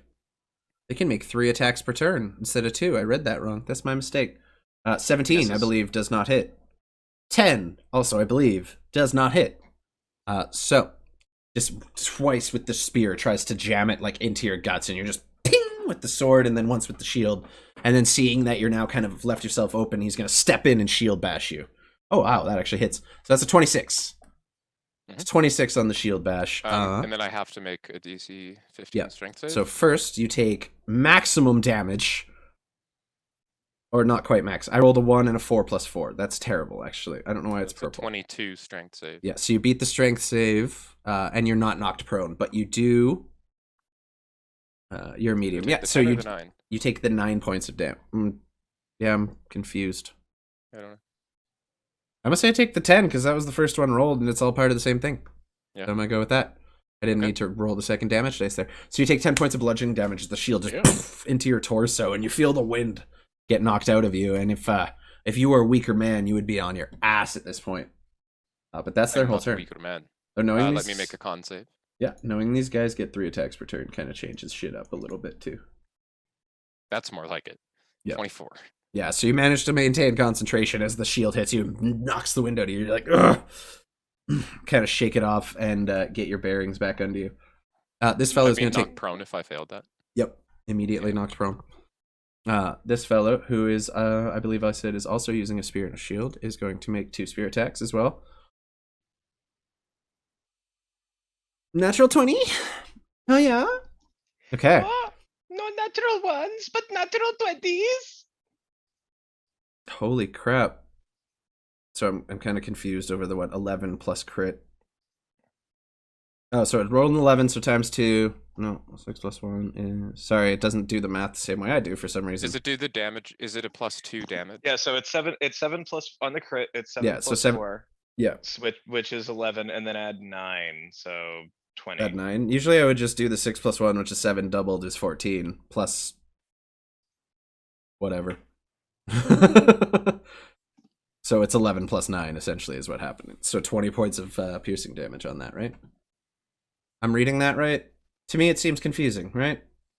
I'm not crazy. Well, what, did he roll a 9 on the dice, and it's a +2 damage? No, he rolled a 6 and a 1 on the 2 dice, so that is 7 times 2 is 14, plus his bonus, which is 4. So 18. It's 18. So it's 18 points of damage. Yeah. I don't know why it's doing it that way, but I'll leave it. So 18 points of damage. Yeah, no, that's frustrating. To answer your question though, Pat, you are not crazy. But you might be a little unwell, but Well played, sir. Oh my Well God. played. So that's his first strike. Damn, that was nasty. Going again. Damn. Oh, that's the wrong. Oops, that's the wrong guy. There you go. Ah, fuck it. Those all hit. Actually, he's going to parry the second one, so it's just another 8 points of slashing damage. So, essentially comes in with 3 strikes, manages to hit with the first one, miss the second one as it's parried deftly out of the way, and the second one just spear into the guts, twist, pull, and as he does, you see Green's entire his entrails just fall out of the gaping hole in his stomach, and he collapses to the ground and just slowly starts bleeding out into the sand. Seemingly having been executed. Nice. So I need to put a little red Xe on him. So he's dead. So whoever that fellow is out of initiative order. So, leading through that now, having essentially killed their first victim, the gladiator who just felled his opponent turns to the crowd and begins cheering and just trying to revel in the moment, hyping the crowd up a little bit while the rest of you are all fighting around. What would you like to do, Toren? You're currently standing face to face with the terror that is Lionheart. What would you like to do? I'm going to look him in the face and chuckle a little bit, and then I'm going to cast Misty Step. I love it. We're Misty Stepping too. I'm going to drop my obviously drop my Hunter's Mark, and I'm just going to Misty Step 30 feet behind him. Do you have to drop Hunter's Mark to Misty Step? No, you don't. Yeah, you can. Hunter's Mark is concentration, so you can keep that up and still cast simple one-off spells. Okay, perfect then. Then I'm Okay, so you're Misty Stepping. Go ahead, move your dude. If he's on he's on all 4 though, so where do I start? No, he's currently standing just with his arms out, ready to tackle you. He's not prone or anything. On the map, he's covering 4 squares, his whole figure. So do I start from the bottom square or the top square? Top square. Okay. He's not actually that big. That's a massive creature, but I wanted him to stand out a little bit more against the crowd. So for dramatic effect, he's that large. And then, so yeah, right there, and then I'll roll to attack him. Oh, if you're going behind him, you could have gone from bottom step, so you'd be there. Okay. I fixed you. Go ahead and launch those attacks. Currently has his back to you, too, because you just poof, appeared behind him and loosed 2 arrows. Oh, 13. Miss. That's going to be a miss. Just hits him in the back, and he kind of staggers forward as the force of the arrow is felt, but it does not manage to find its way through the armor. That would have been great damage right there. 22. Definitely does hit by 2. Just barely. So, you fire, and this time in the same spot almost exactly where you just hit, having weakened the armor. You punch an arrow through, and it finds purchase in the back of his torso. You hit for 10 plus 4, so 14, and roll your hunter's mark. Hunter's mark. So 16 points of damage. 16 points of damage total from that arrow. It sinks right into his torso. Ugh! It kind of tries to reach for it, but his sheer muscle mass and the armor he is wearing just prevent him from breaking off the arrow in his back. So he's just gonna have to fight with that out the rest of the game. Like I said, my Misty Step 2 is literally just like a swirl of leaves around me. I just... Yeah, so as you do it, leaves in like a twirl come up out of nowhere, out of the sand, and you appear behind him as a flash of green fey light kind of fades. And that'll be your turn. So, you are up. What are you going to do? Okay, so I'm still adequately far enough away from Lionheart, so I'm happy. I'm gonna lift my crossbow, make eye contact with purple, shift slightly to the left, and fire at orange. Where is orange? Oh, way over there. Okay, gotcha. Yeah, but I have sharpshooter, so I can make this shot. Yo, easy. I need to zoom out. That's a long shot, man. And I'm also while he's I am also I'm also going to use, so I have, because I'm a level 3 rogue now, there's the optional feat where I can choose not to move. I can't remember the name of it right now. Yeah, not move and you get advantage. And I get advantage, so I'm gonna get advantage on this strike, and I'm gonna get sneak attack as long as I hit, but it is gonna be minus 5. You get sneak attack from that too? Yeah, because I have advantage on the shot. That was just damage. There was no actual There was roll. no roll? Okay, that's Oh, I know what, I'm stupid. You hit the wrong dice icon. First one hits, gonna parry the second. Well, it's only one shot. It's just with advantage. Oh, you're at advantage, so the 25. That one definitely hits. Cannot parry that. So he's distracted and cheering. Yeah, so it's gonna be, I'll just use the first roll because they're about even. So that's 19, but I use sharpshoot. Oh no, sorry, that's 20. Yeah, I took minus 5, so that's a dirty 20 on my crossbow shot. Still hits. Yeah, I was gonna say I don't even think he can parry because parry he is needs only on melee attacks. Yeah, that's true. That seems odd though. Like I would say he could get a shield up, but it's fine. That's fine. But anyway, dirty 20. Very specifically with a sword. And it's 19, but since I used sharpshooter, which I did declare, plus that's 10. 29. That's 29 points of damage. Okay. He's not down yet. In fact, he's still looking okay, but you see the arrow just tink, right through the armor he's wearing, and he kind of stiffens his back and just reaches back and tries to yanks it out. I just can't quite find purchase. Yep. Skyrim just,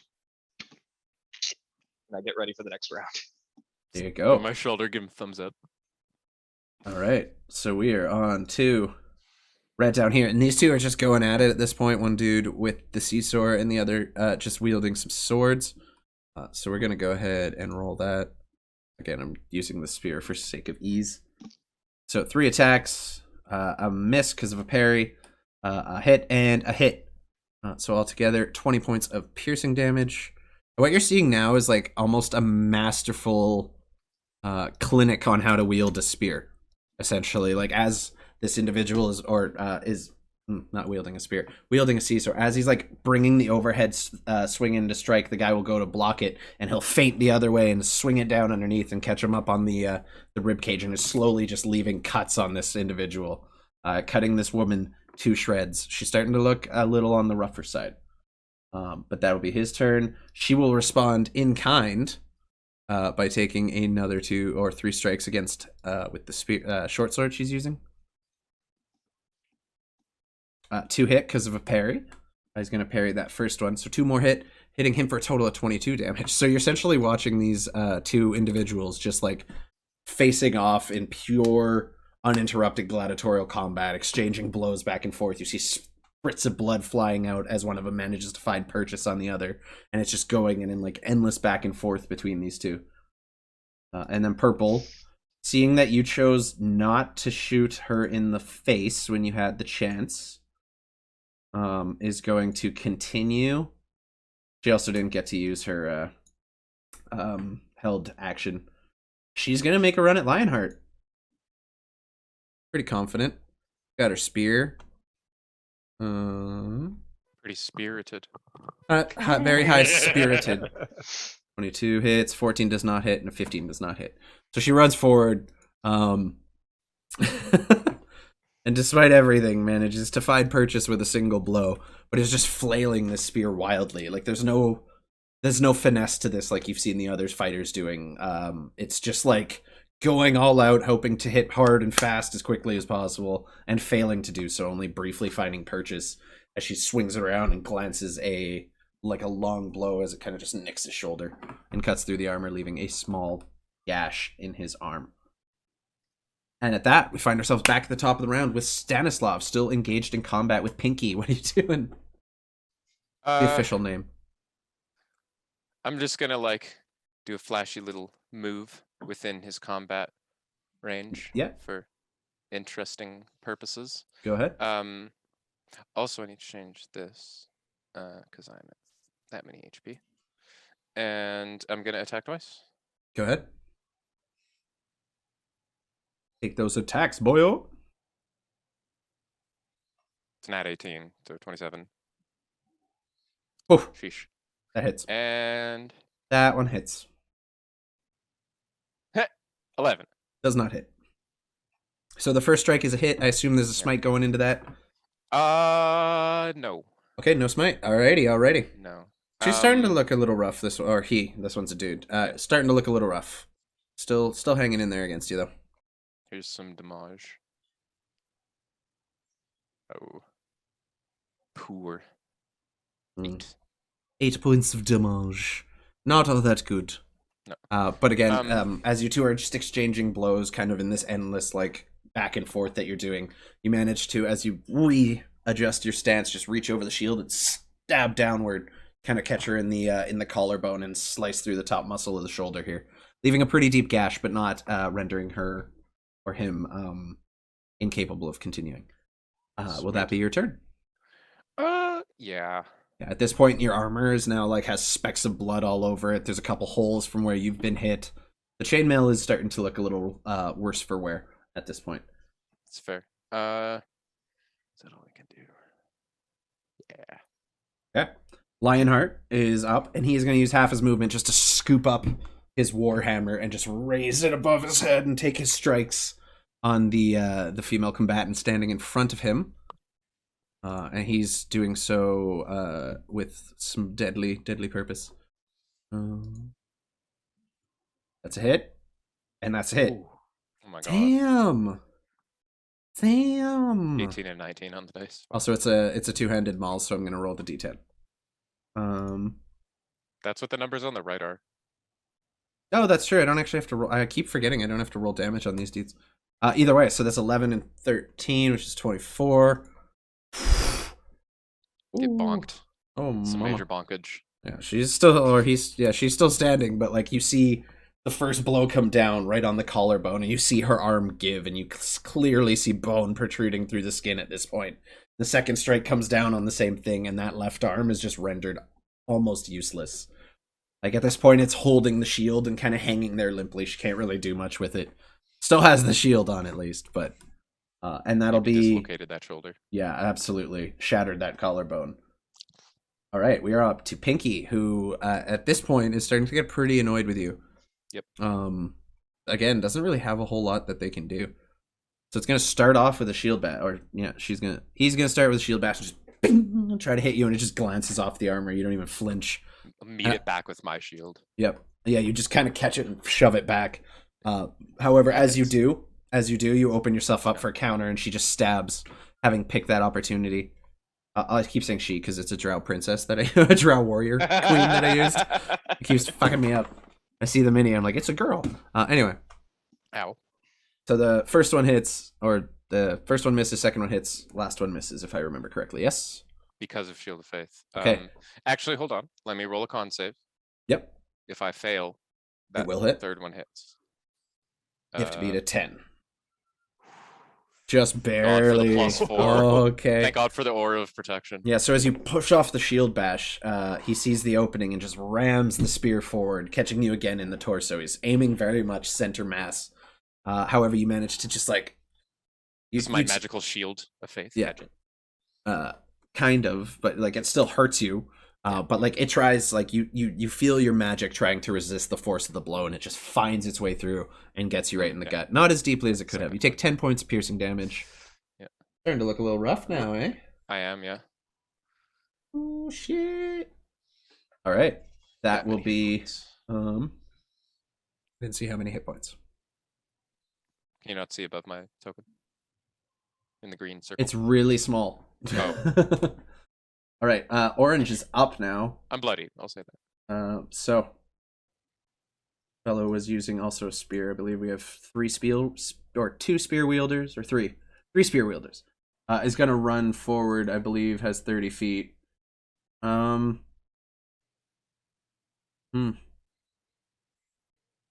know, he's gonna be smart.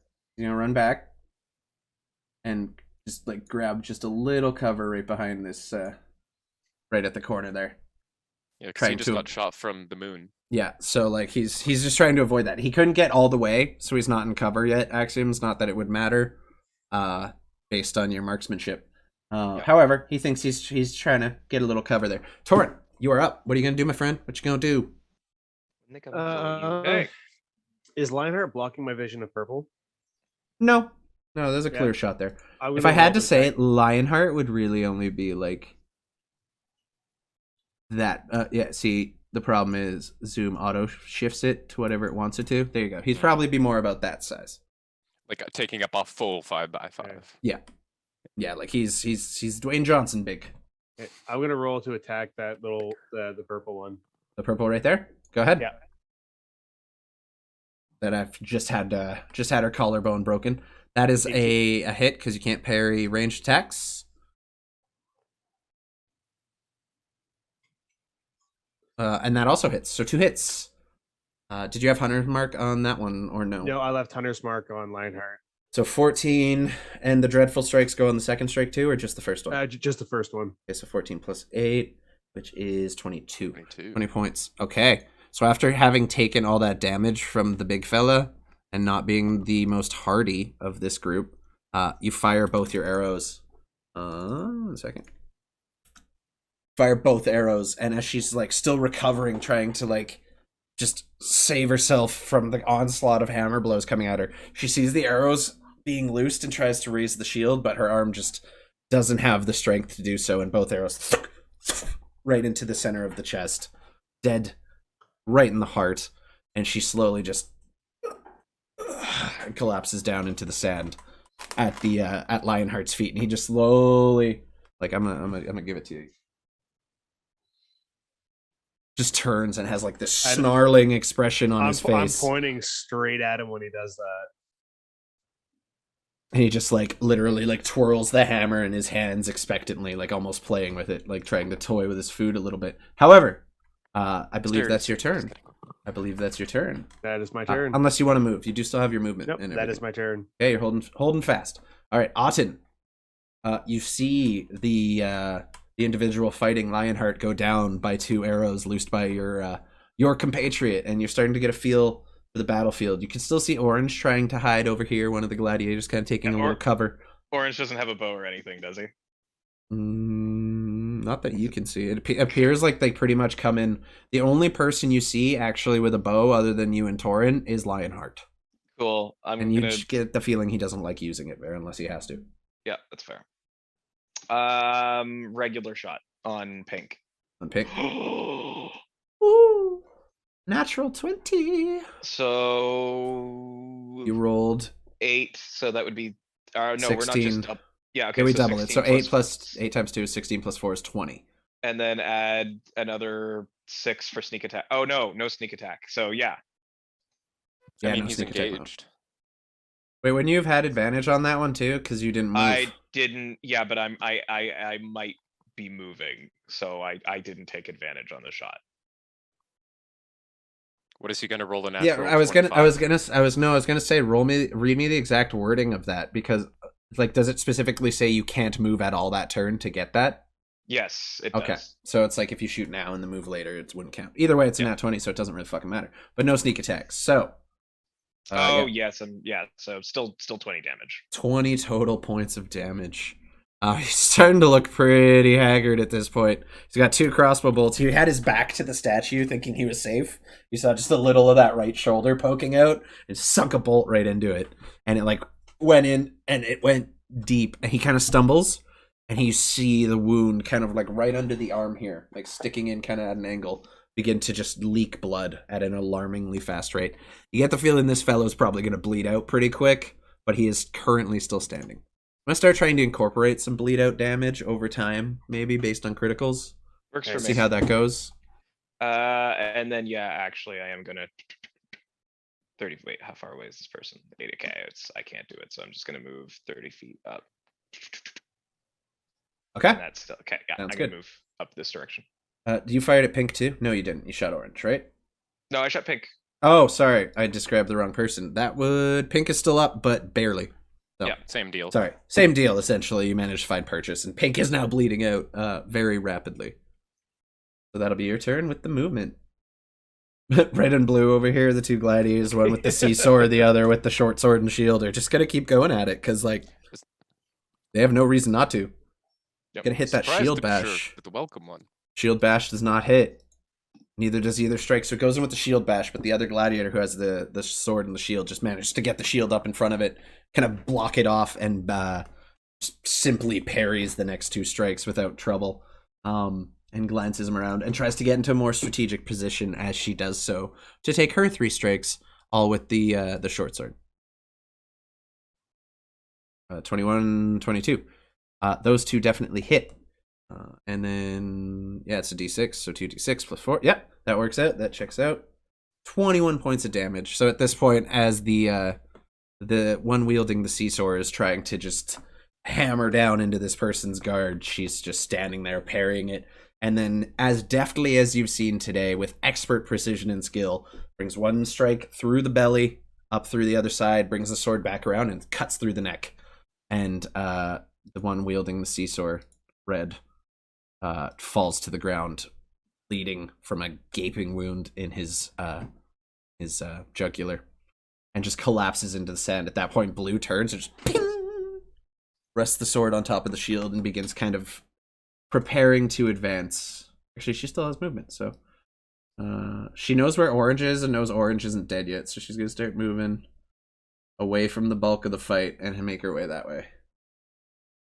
Purple is dead, so out of the initiative order. Next up, we have Stanislav bringing up the start of the round.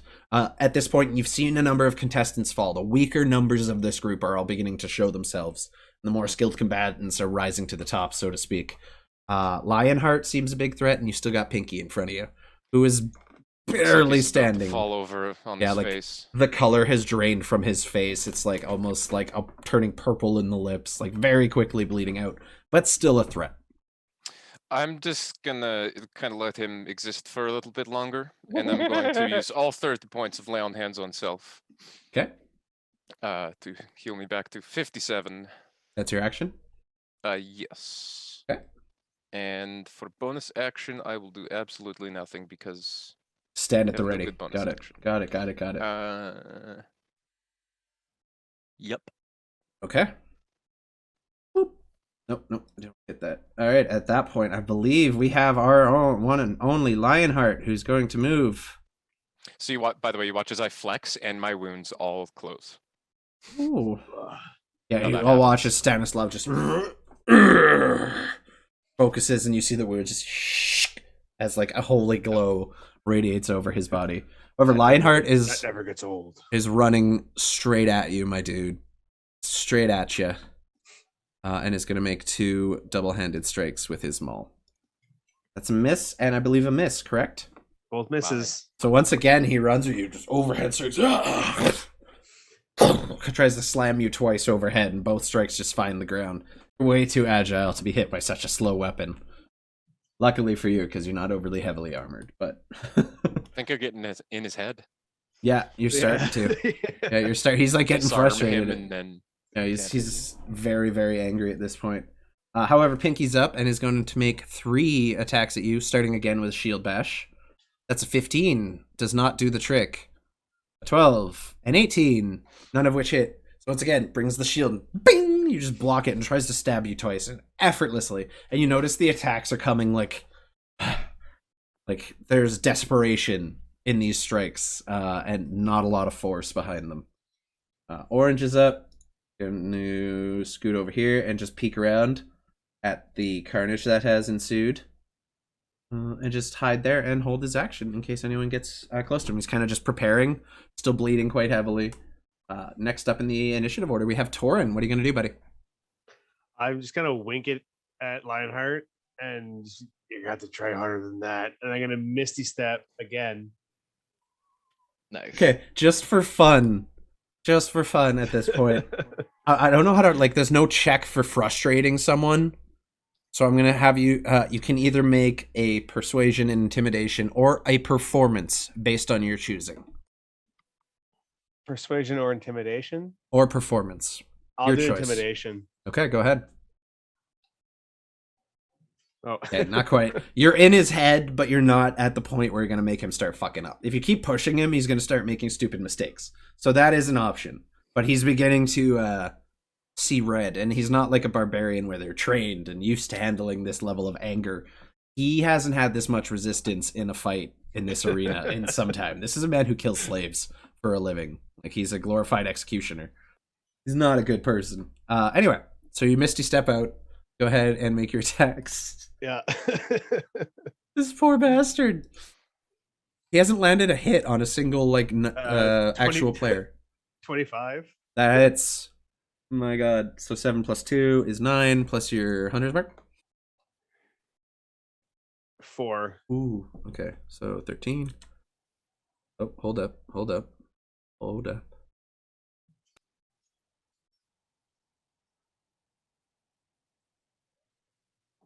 There we go. Sorry about that. Had to sneeze. And then 28. Second strike hits. So that's just 8, and then go ahead and roll your hunter's mark. Jesus. 2, so So 10. 10. Oh, this guy hates me. You got him just to bloody. Like, he's now officially bloodied. So now as you taunt him, and he raises his hammer up to strike again, like he's ready to hit you one more time, and then you Misty Step, and he turns to look, and as he does, you just pull and knock 2 arrows, and they're right in the center of the torso, kind of like sticking into his guts a little. You're starting to slow him down. He has a number of arrows in him at this point, and he is looking a little bit like a frustrated pincushion at the moment. He's not doing so good. He's beginning to bleed quite heavily as well at this point. He's sustained a pretty substantial amount of wounds. Anyway, at that point, Auden, you are up. Okay. Yeah, let's remove pink from the equation, shall we? Go ahead. We're not teaming. You're teaming. I think he wants to fight you in the final, if I had to guess. Yeah. 15 does never not know. hit, unfortunately. Manages to get the shield in front and just like, not that easy. Not what your mother said. Roll for intimidation. Damn, you keep bringing it up to mom. Yes, 12. That's good enough. That's only He's 12. shook. It's not bad enough that you're like killing him. Now you're insulting his family. Also, are you planning on moving this turn? If not, you have advantage on it. No, I'm not moving. Roll again. Sure. I'm gonna try to remember that rule because okay. So Well, 26 does hit. 8 points piercing damage. Yeah, I'm gonna take that too because it feels like it. That is enough at this point. As she's like just manages to like lift the shield and is expecting your bolt. You just aim low, fire, and hit her like right, or hit him right in the leg, right where that major artery is. And he just begins bleeding profusely and loses his ability to stand any further as his blood pours into and soaks into the sands of the Bloodspring Arena. Ooh, juicy. I'm just gonna turn it Juicy. over as I'm reloading. I just turn to Stanislav. It's like, I have a bet. Oh, that's true. You better not. You Yeah. better not let me down. That's funny. That's really funny. I just Alright. like kind of like conflictedly look at you and nod and glare and nod again. Yeah, that's Otten's turn. So Blue is going to use her movement to run up to that side of the statue, and is going to she's going to use her action to dash get right up in there because she doesn't know that he's prepared in action. I wouldn't know that.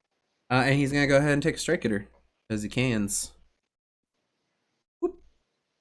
That's a natural one, so that's a miss. Anyway, so she's going to. That was her whole turn. She used her action to do that. But she's now in combat range with Orange and preparing to dismantle another opponent. Stanislav, you are up. Currently standing, you see the two right. gladiators in the corner, Lionheart, Toren, and Otten. What would you like to do? I'm going to start running 30 feet towards Big Bad the motherfucker. Mm-hmm. Which is come on. Stupid laptop. Here. And it doesn't. No, that was one more square down. Am I within 30 feet of him? No? No, not even close. Hmm. Also, it takes half your movement to draw a weapon, so if you're thinking of javelining him, you would have to use your movement to take that out. True. Yep. Yeah, I can't just. But eat you're it from the back. No, you're Okay. closely or getting closer. Cool. In that case, I am going to.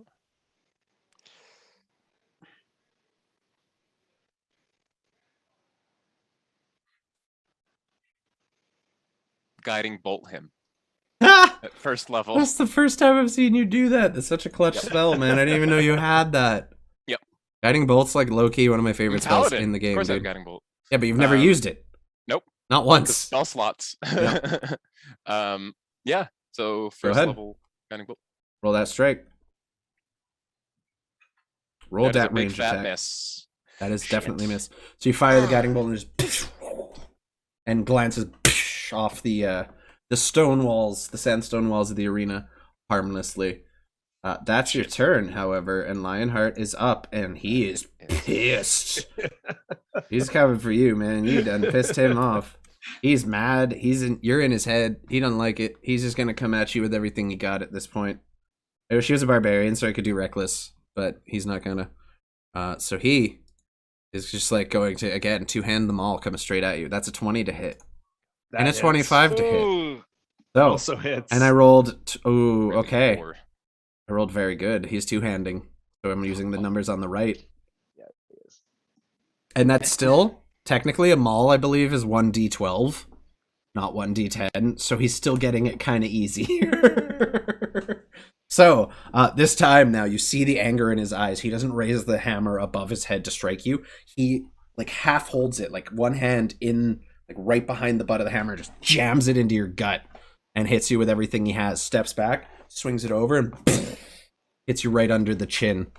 You take a total of 24 points of damage, straight bludgeoning damage from that, as those hammer blows knock you on your ass. Are you still up? Oh yeah. Okay, still standing. So you take the two I hits. I got a long way to go. Yeah, so you take the two hits there. And you're just barely managing to stand at this point. You got fucking worked by that guy. Rocked. Yeah, no, your world has just kind of been turned upside down. So, with that happening, we're going to move the combat over to Pinky, who's dead, so that doesn't matter.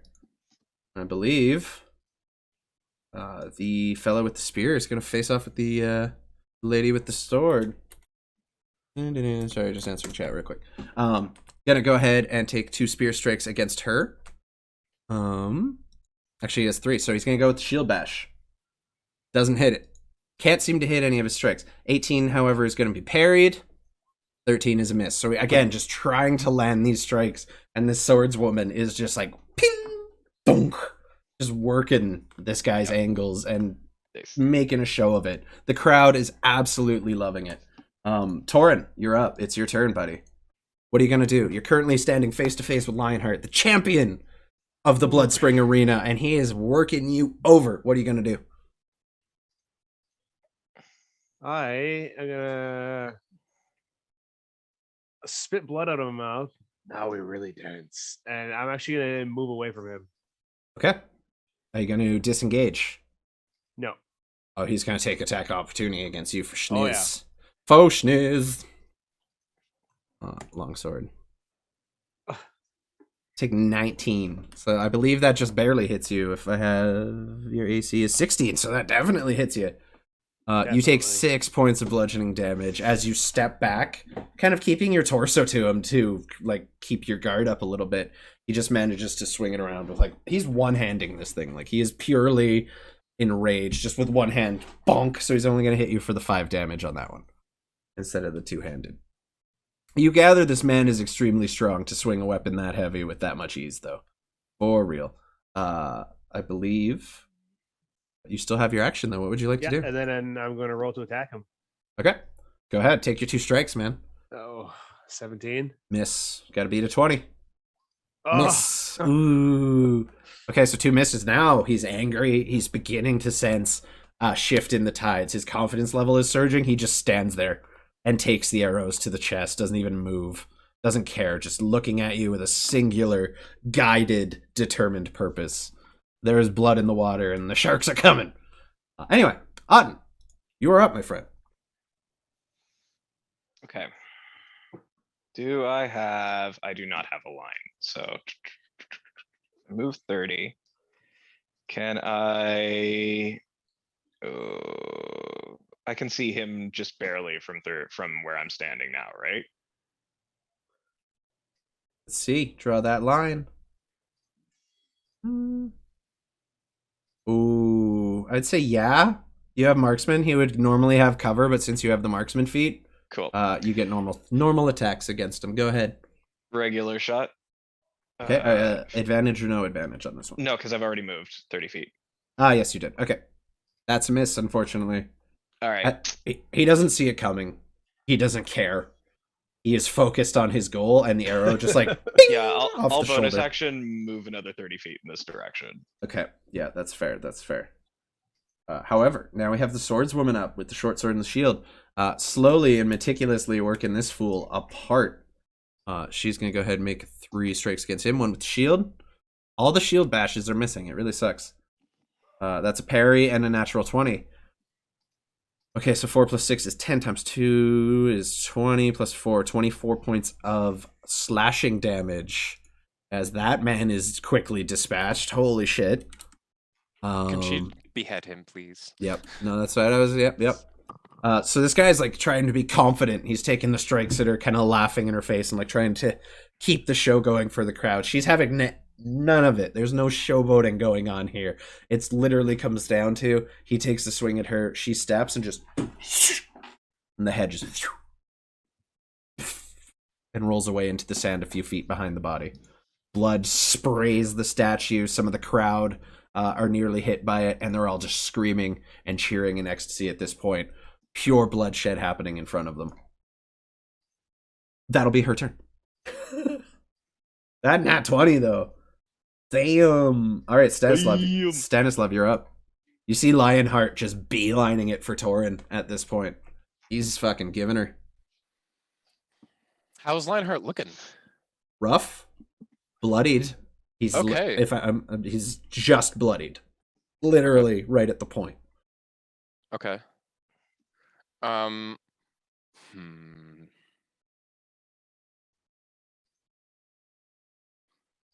gonna go Okay. meet the swordswoman. I'm gonna use my movement and action to just get 60 feet over. Actually, how far is 30 feet? The big arena. What's this stuff in the middle? Can I like stand on here? Yeah, that's I mean, you don't actually. For the moment, it just looks like a solid metal thing with a grate in the middle of it. So the grate here, you could technically fall into if you weren't careful. But Okay. everything else, like everything else is walkable. It's a giant metal plate. or a dais, if you will.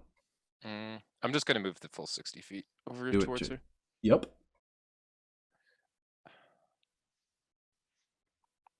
Swear to God. Because that's 45. Right there. 60 feet is anywhere in this region. Down further. Yeah, okay. Got it. Can you put me right? I got it. I got it. Yeah. There. Sounds good. And yeah, just ready up. Movement action. Okay. And I don't have bonus action to use. Yep. Lionheart. He's just coming for you, buddy. He's not fucking hesitating anymore. He's mad, dude. Like you pissed him off. You and Otten both taunted him, but he has had an issue with you this entire fight. He can't hit shit. Misty Step. Yeah. Ooh. He reaction Misty Step. That would be tight. 25 to hit and an 11. So you only take 7 points of bludgeoning damage this time as he just runs at you and swings them all. Hits you so hard you back off into the sandstone wall behind you and kind of bounce off it a little bit. Starting to hurt. Take 7 points of bludgeoning. Yeah. And you're starting to look pretty rough, I imagine. Feeling her. Feeling her, I can imagine. That, however, is his turn because that's his 2 strikes. That dude's out of the order. Toren, you're up. What's the action to draw my rapier? Takes half your movement. Okay, I'm gonna pull out my rapier and then. Okay. whip Yeah, you over can. that. You can drop your bow for free. Like it's a free action to drop a weapon, but it takes movement to draw it. Okay. And then Alright. I'll Draw attack that rapier. 18. Does not hit. Does not hit. You need to beat a 20 on this one. He's beefy. He's a beefy boy. This guy's been around a while. So your 2 strikes, like you try to stab him and straight up. Again, he doesn't even try to move out of the way. Your rapier just hits the breastplate and kind of bends.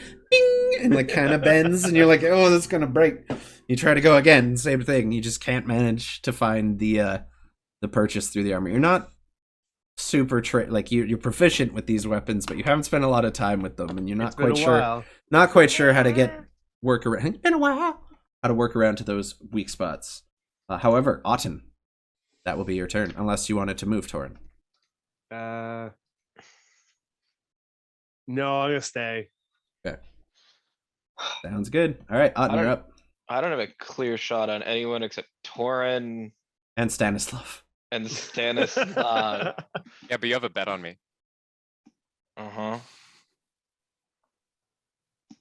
down to live up to what I said earlier.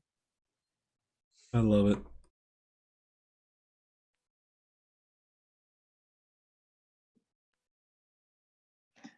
I want to hold my action. Yeah, like if you moved over to, I'm guessing. I hold my There, you'd action have it. until Toren Misty steps. I can't. Oh, you can't? No, I only had 2. He's out. You wouldn't know that though. Oh, I wouldn't. Nope.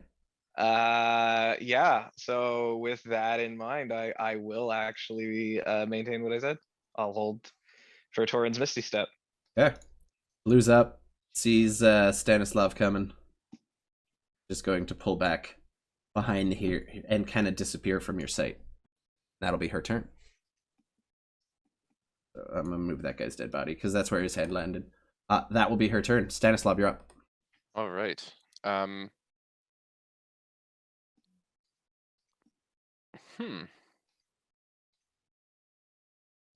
just gonna move 30 feet towards her Okay.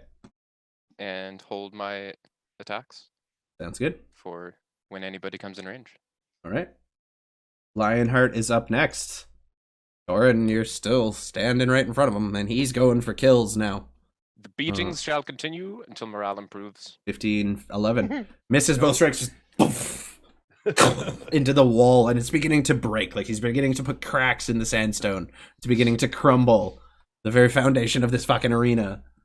And he's losing it because he can't hit a fucking thing. Toren, you're up. Yeah, I actually am gonna move. Yeah, he's literally just like looming over you. Attack of opportunity. Miss. Nope. And then I'm just gonna attack him. Hit each other already. Fuck you, Toren. Yeah, go ahead. Take your shots. 26 hits. 26 definitely hits. That's 9 plus 1, 10. Roll your hunter's mark. Yep. 11. 11, and then that 11. again. 22. 12. Roll your hunter's mark.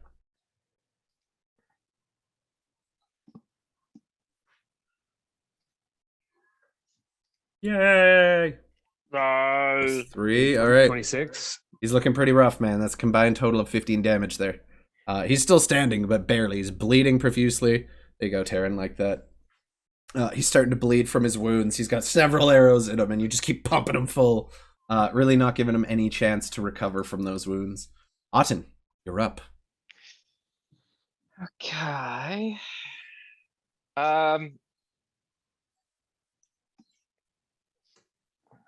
Yeah, sorry, buddy. I'm not gonna move. Sharpshooter. Oh, At Auten? Yeah, at Toren.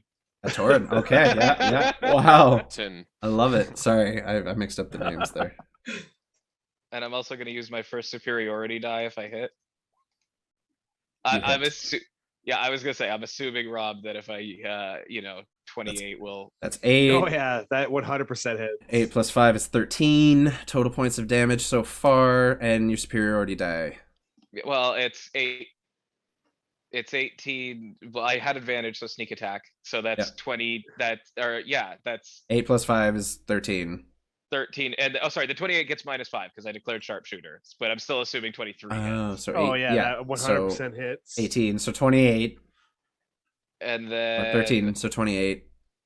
Or 23. Fuck, I can do 23. math. 23, yeah. Jesus And that Christ. becomes 31 points of damage. Okay, so I dropped down to 0, but I use my relentless cold. endurance. I use my relentless endurance to bounce Make- back up with 1 health. Yeah, so Make a Toren, strength- make a Yeah. strength saving throw, bud. I mean, he got knocked unconscious. He fails that automatically. No, I'm knocking him prone. He fell unconscious. He's prone. He hit 0 hit points. No, you still fall prone. relentless endurance keeps him at 1 and lets him stay alive. And Oh, I thought it like literally drops you to Yeah, 0. it's like and then when, No. when you are reduced to 0 HP but not killed, you drop to 1 health instead. Okay, so you're still standing, but you have to make a strength save to see if you go prone. Jeez. You go prone.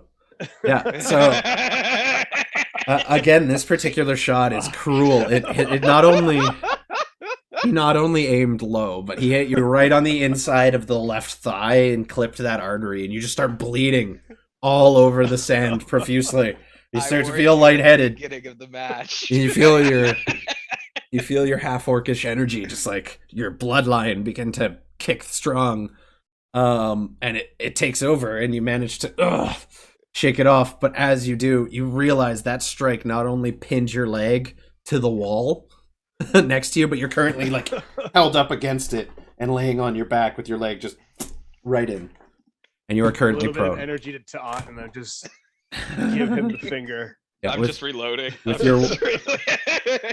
with your 1 HP. Next Aim. My up, 1 HP. next up, we have Blue. She's gonna run out and launch 2 attacks at you. So you go ahead. Let me take mine too. Yeah, you go first. Oh, I'll just be right back real quick. Sure. Oh boy. 24 It hits. and 22. You only get 1 strike. I was holding my whole action. Oh, you get still get multi attack on held actions. Yeah. Yes, that's my mistake. So 2 strikes. Go ahead. 24 and 22 both hit. I'm not going to say anything because I think the technical rule is stupid. What's the technical rule? 1 strike. You know, Yeah, a held action is only 1 attack. See, that's what I thought, and it makes sense though, because it's you're just- literally ambushing someone, so you get a free attack out of that mostly. But I'm gonna go with the 2. Fuck it. Yep. Okay, Okay, so ignore the second 2. I don't know yeah. what's going on with that. so you rolled a 12 and a 12 at 24. That's enough. She's taking some hits this fight, dude. Like everyone's Sweet. looking pretty rough. Yeah, so I'm as just she- gonna like as she rushes into stab. Yeah, she rushes in with her shield, and she is gonna try to like lunge that at you, but as she does, you just sidestep and just cut her down, and she tumbles into the sand and just slides between your legs and just bleeding out profusely. Put my foot on her back. For a brief moment, you Raising look my sword. down. You see the corpse at your feet. See the collar tied about her neck. Slaves don't get second chances in the arena. That body is now at your feet. And it's your turn. What would you like to do? I will turn and face Lionheart. Okay. And I will use 60 feet of movement, whatever. To Yep. run Go ahead. I towards mean, him. go ahead. You got control of your Yeah. dude. Can you mark me out 60 feet? Sure. Thank you. Anywhere in that region. Right here. Cool. Beautiful. All right, that's your turn. Yep. I mean, at this point, fucking, he sees you down and prone. I'm sorry, he still has his hammer out. Logically speaking, this is the right move, and he's going to... He's furious with you still. Yeah, I offered. I just offered him a free offer. so he's getting advantage. 12 points of bludgeoning damage. And he's going to take his next strike too. An 18. So essentially, he comes up and just crashes it down and like collapses your rib cage in. And you feel your ribs begin to pierce your vital organs as they break, and you're just start spurting up blood. And as you try to breathe through it, and then he's just like, "Who's laughing now?" and slams your head with his maul, crushing it into the sand. It's the Gallagher splat. Yeah, pretty much a Gallagher watermelon. And Toren has just had his, his brains laid upon the sands of the Bloodspring Arena. Yep. Dead. Restoration magic. Yeah, is a the hell of a crowd thing. just roars and cheers as blood and brain spray everywhere. So Toren is dead. Dead. For now. Again, it's the arena. Volunteers don't die. I'll get better. That's his turn. That's my first character death. Or first time dying. Oh my god, I'm so sorry. You're welcome, buddy. Yeah, he just I mean, like, technically you still have one death save left, so you're just a vegetable holding on to life right now. Technically speaking, you only lost 2 death saves on that final strike. Anyway, that will be his Yes, turn. I've now Otten. killed both of my compatriots. Yeah, Otten, you're up. Interesting. Yeah, I mean, He's not looking good. yeah, no advantage and attack. You hit. Cool. That's 9 points. I'm not dumping extra into this. 9 points. Still standing, but only just. Yep. He's like teetering. Let's see if your next straight hits. This could do it.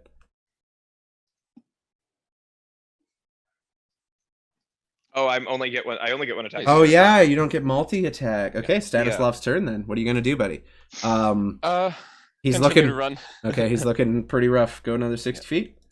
Yeah. He's right about anywhere at the front of the statue, Or, yeah. wherever you want. God. Ooh, Sorry. shit, man. I mean, I can fix that for you. Yeah, I'm gonna move. It's fine. Next. Yeah, there we go. All right. Next he's up. I mean, he sees an obvious target approaching him. Mhm. And the bet was to kill you first. So, what's his Yep. movement? He only has 30 feet. Shit. Yep. So he is going to run around here. Uses 30 feet to get behind that statue. That'll be his turn. Otten, you're up. You mean? Oh wait, yeah, right. Otten because I goes. went Yeah, beforehand. Otten. Otten goes sorry. at the end.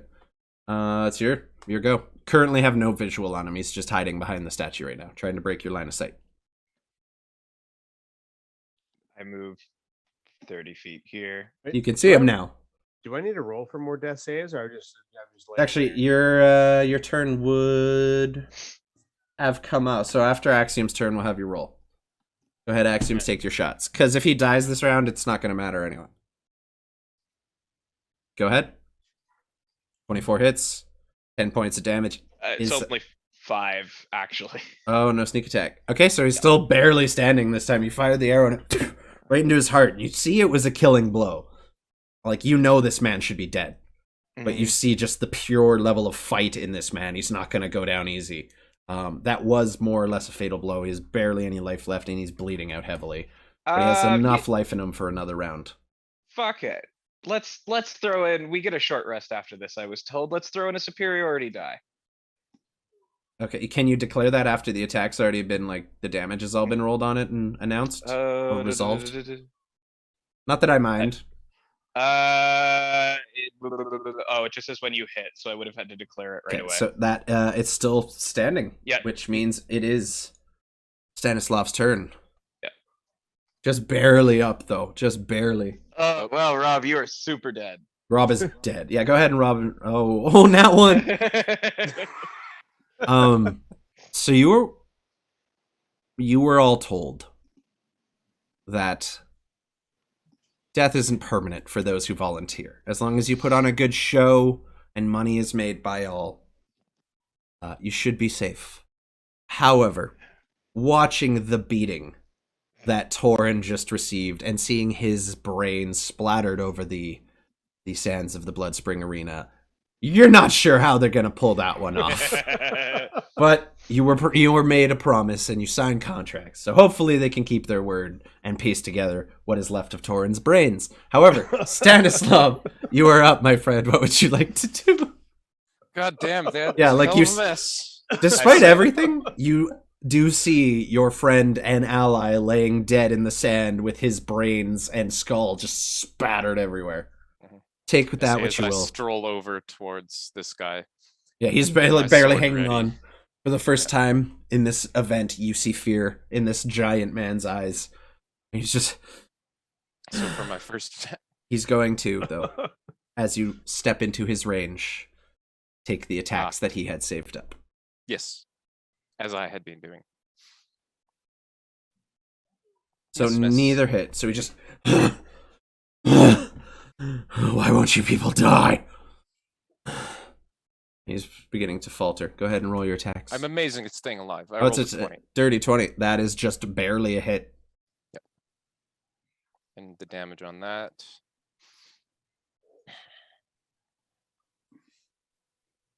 Did it not go through? Nope. There we go. 11. 11. That is enough. How would you like to end your opponent? Yes. Yes. Lionheart, the shit talker. Giving you trouble since you Um, walked in. How would you like to end him? I'm gonna take just a big swing with my sword on his right side and like hit his shoulder and then like have that knock him onto the statue. Mhm. And then I'm gonna curb stomp him. Okay. and So you make bring his the head sword explode. around with one massive strike. And it's not even like a cutting. Like you do slash him, he takes the damage from the slashing attack. Mhm. But it is the brute force of the anger behind that blow and the sheer power that knocks him into it and stuns him a bit. And as he is, since it's a tall statue, it's like the base is pretty tall. You grab his head and just I literally wanted to like step on it with yeah, my and foot then and slam make his head it. explode. And then to finish it, you step and you just and watch as the teeth explode out of his mouth, and what's left of his head is spattered on the edge of the statue. And as it does, the crowd all erupts into cheers. Everyone is reveling in the gore and the power of this moment. And as they do, Felalar steps forward and says, "Ladies and gentlemen, we have our finalists." And that is where we are in the session for this evening. Oh my god. With- Bravo. Thank you. Yes. With Toren's brains splattered across the sands. They will save you. I did. That is part of the deal of volunteering. Slaves, however. God. So, a couple things to consider. You all did just kill a number of slaves. You've actively participated in the execution of slaves. Something to consider for next session. However, we're going to wind it down there. I want to thank everyone who came into chat. You guys are the best. Westside Donnie, thank you. If you're not familiar, we're playing D&D 50, which is why we're not talking to chat, because it's kind of, we're trying to stay in the drama of the moment there. But you see the guys kind of pop in from time to time. Everyone else who swung by, thank you so much. I just have to do a little plug real quick. For anyone who's interested, this is the last evening of my Raid Shadow Legends sponsorship that I'm running. If you're interested in trying out a fun turn-based RPG and helping out the stream, bringing a little more money in so we can make the stream better for you, please go to that link, sign up. I only need like 3 more people to do it, and it'll go a very long way to help out the stream. You'll get a bunch of free in-game stuff. So if there's any thank yous you'd guys like to say, anything you'd like to finish up before we go off stream, now's the time. Yeah, Rob, I have no regrets. I do not blame you one bit. I That was just, rough. we called that from the start. We and did. then I told you flat out. You're I the one know. I'm the most afraid And of. then I got locked in with Lionheart, so Yep. You shot him and then got closer than I was, and I'm like, I mean, I'm not gonna say no. Now, Mike, Anyway. all the 1v1ing we've done in the past comes down to this. Yeah, but we have a bigger arena because usually you and I keep it to a 30-foot radius. This shit works This is way very more in my interesting. favor. Yeah. You'll see. We'll see what happens. If okay, It's to be almost clear, like there's a couple surprises to be thrown in the final round. if I'm you not going to discuss it. shrink I mean, I know you're not going to tell us, but if you shrink the You're going arena down. considerably, I'm fucked. But if the arena stays about the size, I'm fine. It's almost like there's a small circle right in the middle of it. God damn it! That's the You're going down. I forfeit. No, we'll see what happens. We'll see what happens. No, if yeah, we will No, see. I'm fucking with you. You're not going to be confined to that small space, but there's going to be some fresh obstacles and shit thrown in. But I'm fine with that's obstacles. so everyone who swung by, thank you. I'm going to go ahead and end the stream. Essentially, I'm just trying to save the VOD for that. And then my buddy Chris Beats and I are going to hop on, probably play some Wasteland 3 in a little bit on a fresh stream. So the videos don't probably cancel. catch you guys in like a half hour or so. Yeah. Word, man. If you want to swing by, so we're gonna start this or stop the stream and then go ahead and start it up in another like 10 minutes or so. If you want to stick around, please do so. It all goes a long way. But most of you were here all night, so like we love and appreciate every single one Yeah, of we you all. do. Thanks for Goddamn, sticking around, guys. Thank you for hanging out. You I'll make be this back. possible. Yeah, you do. love You you. really do. I'll be back in about 10-15 minutes. Thank you all so much. We love you from the very bottom of our hearts. We will see you not next week because I'm moving. The week after next with Lost Axioms Vampire the Masquerade campaign. If you're interested, while I got them here, I can do this right now. Then we can go there. So, as you know, Lost Axioms, or I guess Ottenvow and Toren are also streamers, so there's their links in chat if you want to check out their shit. They're both really big supporters as well, and they're quite active on Twitch, so go check their shit out. We will see you next week or 2 weeks from now, and we love you all. Peace. Oh. See you later.